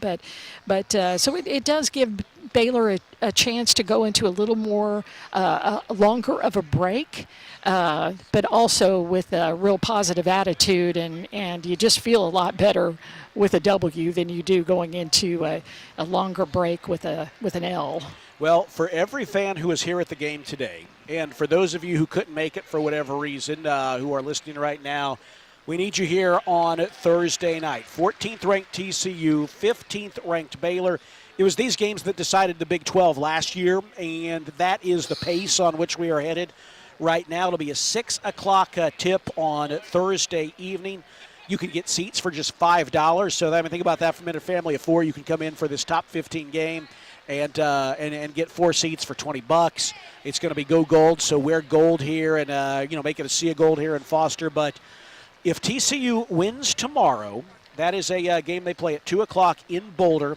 If TCU wins tomorrow, the two teams will come in tied atop the Big 12 conference, and that'll be for the lead in the Big 12. If TCU were to lose tomorrow, that would be for them trying to tie, but Baylor could open up a 2-game lead. That's a lot of ifs, but the point being, it's going to be a massive game because the Bears keep taking care of business and have set it up to be so on Thursday evening. As we're joined now by Bears head coach Nikki Colin, her post-game comments are brought to you by Alliance Bank, your Central Texas business bank. Well, Coach Nikki, congrats on the win. It was another hard-fought win, and there's so many elements of these games, but sometimes it just feels like you're in a dogfight and you got to find a way to get it done, and your team did that tonight. What helped you all get that done, particularly in that tight fourth quarter? That's a great question. I thought we made free throws down the stretch. That was a big part of it. I think we had more stops. Like, they didn't get as many offensive rebounds. Obviously late in the fourth. When Gabby Elliott got a look, there was a pretty good chance it was going in. But I thought outside of her, we didn't have as many fouls down the stretch. The fact that we had a foul to give there at the end that we could have used. The third quarter was obviously a foul fest both ways. But I thought we stayed poised, and I thought those were maybe Kyla's 2 biggest free throws of her career. She made 2 big ones at UNLV, but this was different. It was a 1-point game. You've purposely been fouled, and off the ball. And, it's a big moment, especially when you're 0 for 2, in the game at that point. So, I thought those were huge free throws, not just for her, but for Jan as well. But, Jan has made some of those late free throws before. Kyla's not been in a lot of those situations. So I thought her impact on the ball and the baseline out of bounds play was huge. Well, you were 7 of 8 from the free throw line in the fourth quarter, 18 of 20 in the second half in today's game. And, Baylor's the best three-point defending team in the nation, holding teams to 23%. You didn't even allow them to get a shot off twice. Obviously, you got it done. I'm curious, how did you feel about the ways in those minutes? You mentioned Kyla there guarding the inbounder. Just the way your team handled that situation, kind of every aspect of the machinations of what Arizona State was trying to do. Yeah, I thought one of the good things there, Lade, is we had a high communication level. And I think if you come in our gym and you were to watch practice and, which you guys have seen, there's a huge difference between our starting group plus Kyla, and I would put her in that category, and our bench, in terms of their ability to communicate and talk themselves through. We were switching 1 through 5, and if somebody makes a mistake, it's glaring, So your ability to come together, to switch, and to understand, hey, if they slip us, it doesn't hurt us. Because if they shoot a 2, we've got timeouts, we can advance. We can't give up a 3, so we can't have 2 go with a cutter. We can't have 2 go with a flare screen. And so I thought they did a great job of communicating. We knew where they were going on that last baseline out of bounds, which helped because we kind of overheard what they told her to look for. And so we told Bella to be ready. But I think the fact that I felt like Kyla on the ball was either going to force them to throw it too far, potentially, where we could get there and they couldn't get a shot off on the catch, or they were going to play underneath her. And if they're playing underneath her, they're playing to the rim, and if they make a layup, they make a layup, And so it's important that we lean in and execute in those situations. And, I allow Tony to have a big voice there, but I'll also step in when I feel like it's important. And, probably I would have taken a foul. but it's not always the right thing to do, and it's not always the right thing depending on your team. And, we don't practice that a lot. And so the last thing you want to do is be a team that can sit down and guard your yard, and all of a sudden you foul someone and give them a three shots, to tie it up, which, as you guys know, we've done against Davidson, And so in that situation, and it wasn't just, hey, we've got to not give them the shot. We got to finish with a rebound, because if you think of the Davidson game, they missed the shot, they got the offensive rebound, they kicked it out, and now we foul, or they made it on the, you guys were there, whatever. Yeah. So live and learn, right? Feels like a long time ago. Yeah. That was. I was going, we played Davidson? now I do remember. That was in Florida. But last 14 seconds, no shots for them. And that was just, even that last inbound with Kyla there, they had no choice but to just fling the ball and went right out of bounds. Yeah, I mean, she's somebody that has good athleticism. I think her growth is going to come when she uses her physicality and combines that, with her athleticism, because there were a lot of plays that we should have come down with rebounds, and we didn't. And that, for us, is our Achilles heel to me. And when I think about, Bugs having 10 defensive rebounds and Bella having 9, and them being in foul trouble, how much that impacts is our ability to finish on the glass. And you wouldn't look at KJ and Kyla and think they can't defensive rebound, but those two, Bella's a really good box out player, and she can go up in a crowd and get it. Bugs just pursues every ball, and snatches them. And so, like that, it's an important thing. Like when they're both, like, I feel like I'm proud of our group for surviving, because if you look at Bugs plus 15 when she was on the floor, that's partly because we defensive rebounded, when she's in the game. And then you put Bella and you take her off the floor, and then you look at, we're fighting for every, rebound around the rim, because we don't have anyone that's just like, these are mine. I'm going to grab every single one. Can you tell us about Sikkim 5? Because I think the last 5 minutes was really indicative of that. Yeah, well, so first of all, did we win it? Did we win the last 5 minutes? Yes. Okay. It was tied at 58 with just over 5 minutes left. They're going to be happy because there's a punishment when we don't win it. But the goal is to say, like, hey, when we get to the last, it's football when, they get to the fourth quarter and everybody holds up the 4. And, it's something actually Coach Tang does at Kansas State. They call it grind for 5. And so Tez, coming from Kansas State, said, I think we should implement it. I want to call it Sick 'em 5.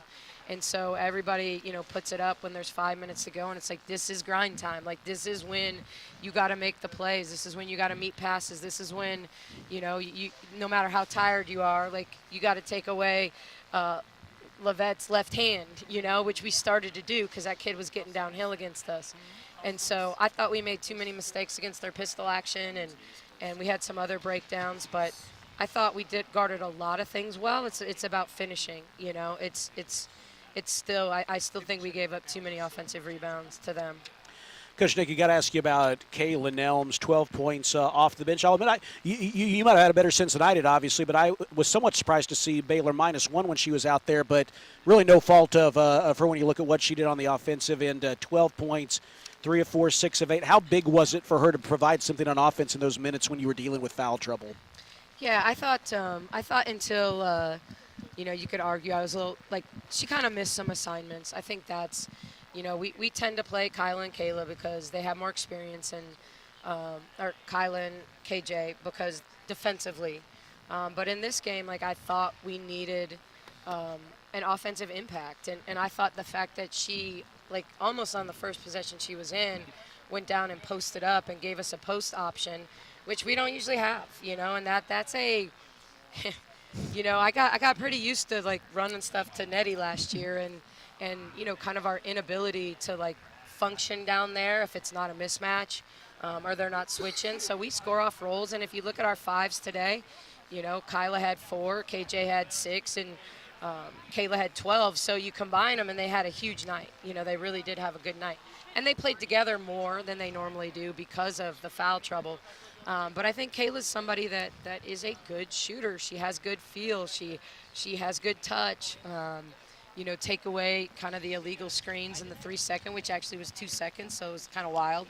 Of all the times that there's people in the lane for 6, 8 seconds, like, we look back at it, 2 seconds. She was literally in the lane for 2 seconds. I'm just like, are you kidding me? I felt a little bit that way all night. Yeah. I'm not going to pretend otherwise. And people are going to look at the line and say, you guys shot 31 free throws. They shot 21. I'm just telling you, that 6-point swing when they called the flop. And, I mean, come on. This was 2 physical teams. And 2 teams, they flop way more than we do. And they're good at it. And Washington's is great at it.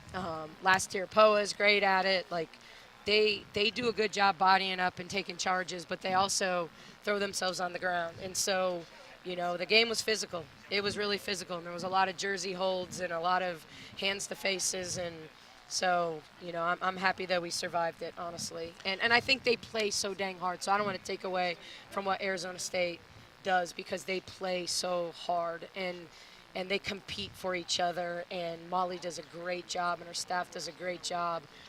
They made Talia work for every catch. Like, they made it tough for her. Like, they did a lot of really good things.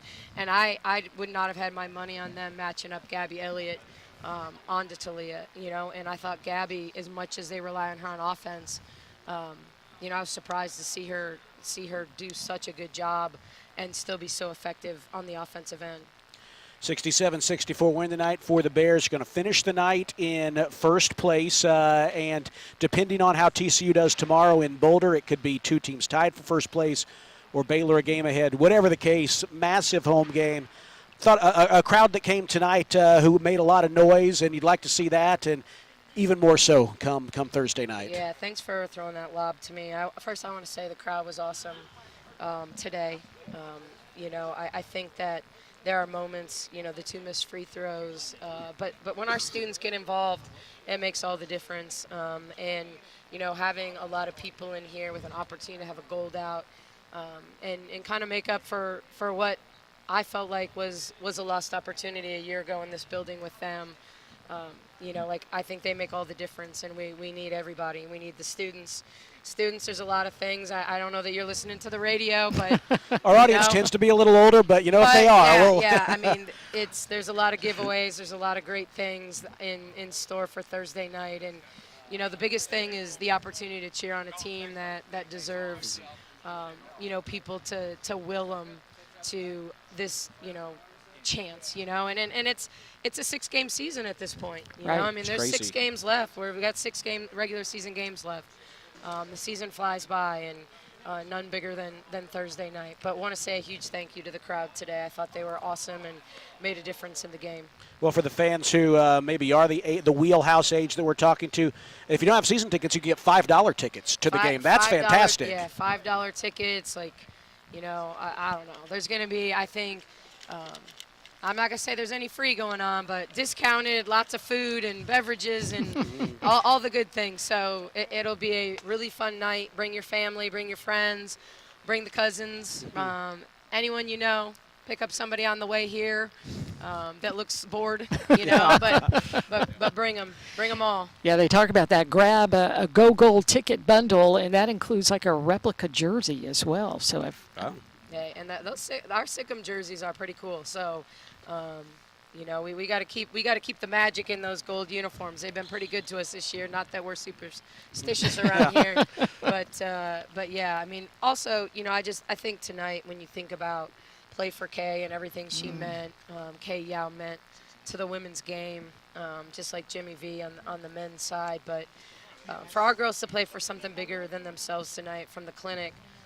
I know they love pink, and I reminded them, as much as you love pink and it's a fashion statement, this is about playing for somebody and something that's bigger than you. And so, I know we raised a considerable amount of money at our clinic last night for the Kay Yao Fund, and that's just a really special thing. And I'm proud of the way the women's game has raised this up, just not any different than Pat Summit and Alzheimer's, but breast health awareness and Kay Yao Fund. So consider giving if you're looking to give for something, because it means a lot. And I think the beauty of breast health is that it's preventative, and there's lots of opportunity to fight it. So research, everything matters. So thank you to those that have donated and came out to the game tonight. We really, really appreciate it. And I mentioned, too, you talk about the girls on this team. I heard people say how great they were at the clinic. And when I see the women walking out onto the floor, I mean, my mom's in that fight right now. And when I see those women out there on the floor, I think it gets everybody in here. And I think you can tell there's something extra as the girls walk out there with them, too.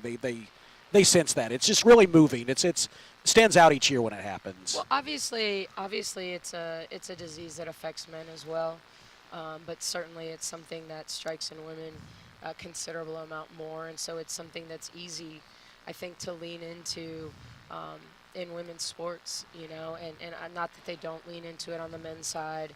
They lean into it in football, and they've made pink cool, really.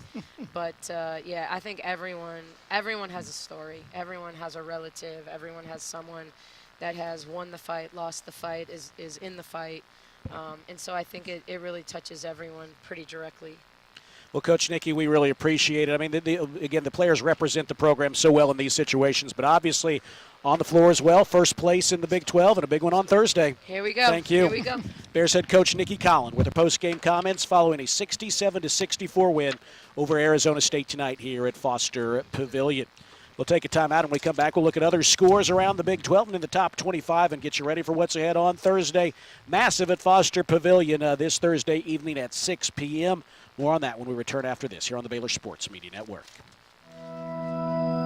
Bluebonnet Health Services has been caring for Central Texans since 2004. Bluebonnet is locally owned and operated, which allows them the most interaction with patients each and every day. Oh, yes, we do. Compassionate care and integrity. They provide hands-on attention to their patients through a staff with years of experience. We'll do it back to back or just bring it back here? Provides home health care, supportive care, and hospice. Remember, it's your health, your choice. Ask your doctor for Bluebonnet Health Services. Everything we do for you. Slam does benefits at First Central Credit Union. Tip off with free checking that pays cash, less fees, great rates, quick local loans, easy online applications, a free mobile app, secure remote control cards, 24/7 deposits, and more services at our ATMs, and a free new member t-shirt. Join today at firstcentralcu.com. We're your team. Everything we do for you. Eligibility and application requirements apply. Member NCUA. Baylor fans, ready to keep it cool this season? Ice and Easy delivers premium ice lightning fast. From tailgates to restaurants, construction sites, concerts, and races, Ice and Easy has you covered.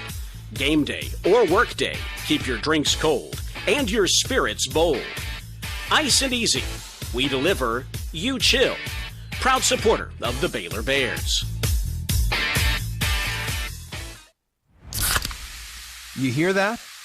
That's the sound of Pepsi Zero Sugar, the better tasting, more refreshing Zero Sugar Cola. Listen to that endless pour. Pure refreshment. If it sounds this good, just imagine how it tastes. Oh yeah, so good. Pepsi Zero Sugar. Let your taste decide. You're listening to Baylor Women's Basketball on the Baylor Sports Media Network.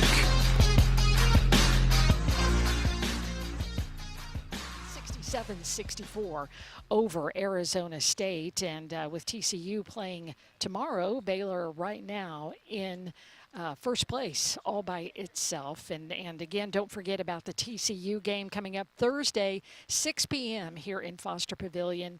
Go Gold and get your tickets now. Upper deck tickets are just $5. Taking a look at scores from around the Big 12 conference, here are the finals. Kansas defeats Cincinnati 80-71. Kansas State also wins 77-52 over BYU. Oklahoma State returning to Stillwater to beat UCF 81-58. Number 20, West Virginia wins over Arizona 87-68. Texas Tech on the road at Houston wins tonight 85-61. 6 seconds left to go in Salt Lake City. 6-point game. Iowa State with a 78-72 lead. Again, 6 seconds left to play in that one. But Baylor tonight, number one, they get a win, 67-64 over Arizona State. We'll be back to wrap this one up in just a moment. You're listening to Baylor Women's Basketball on the Baylor Sports Media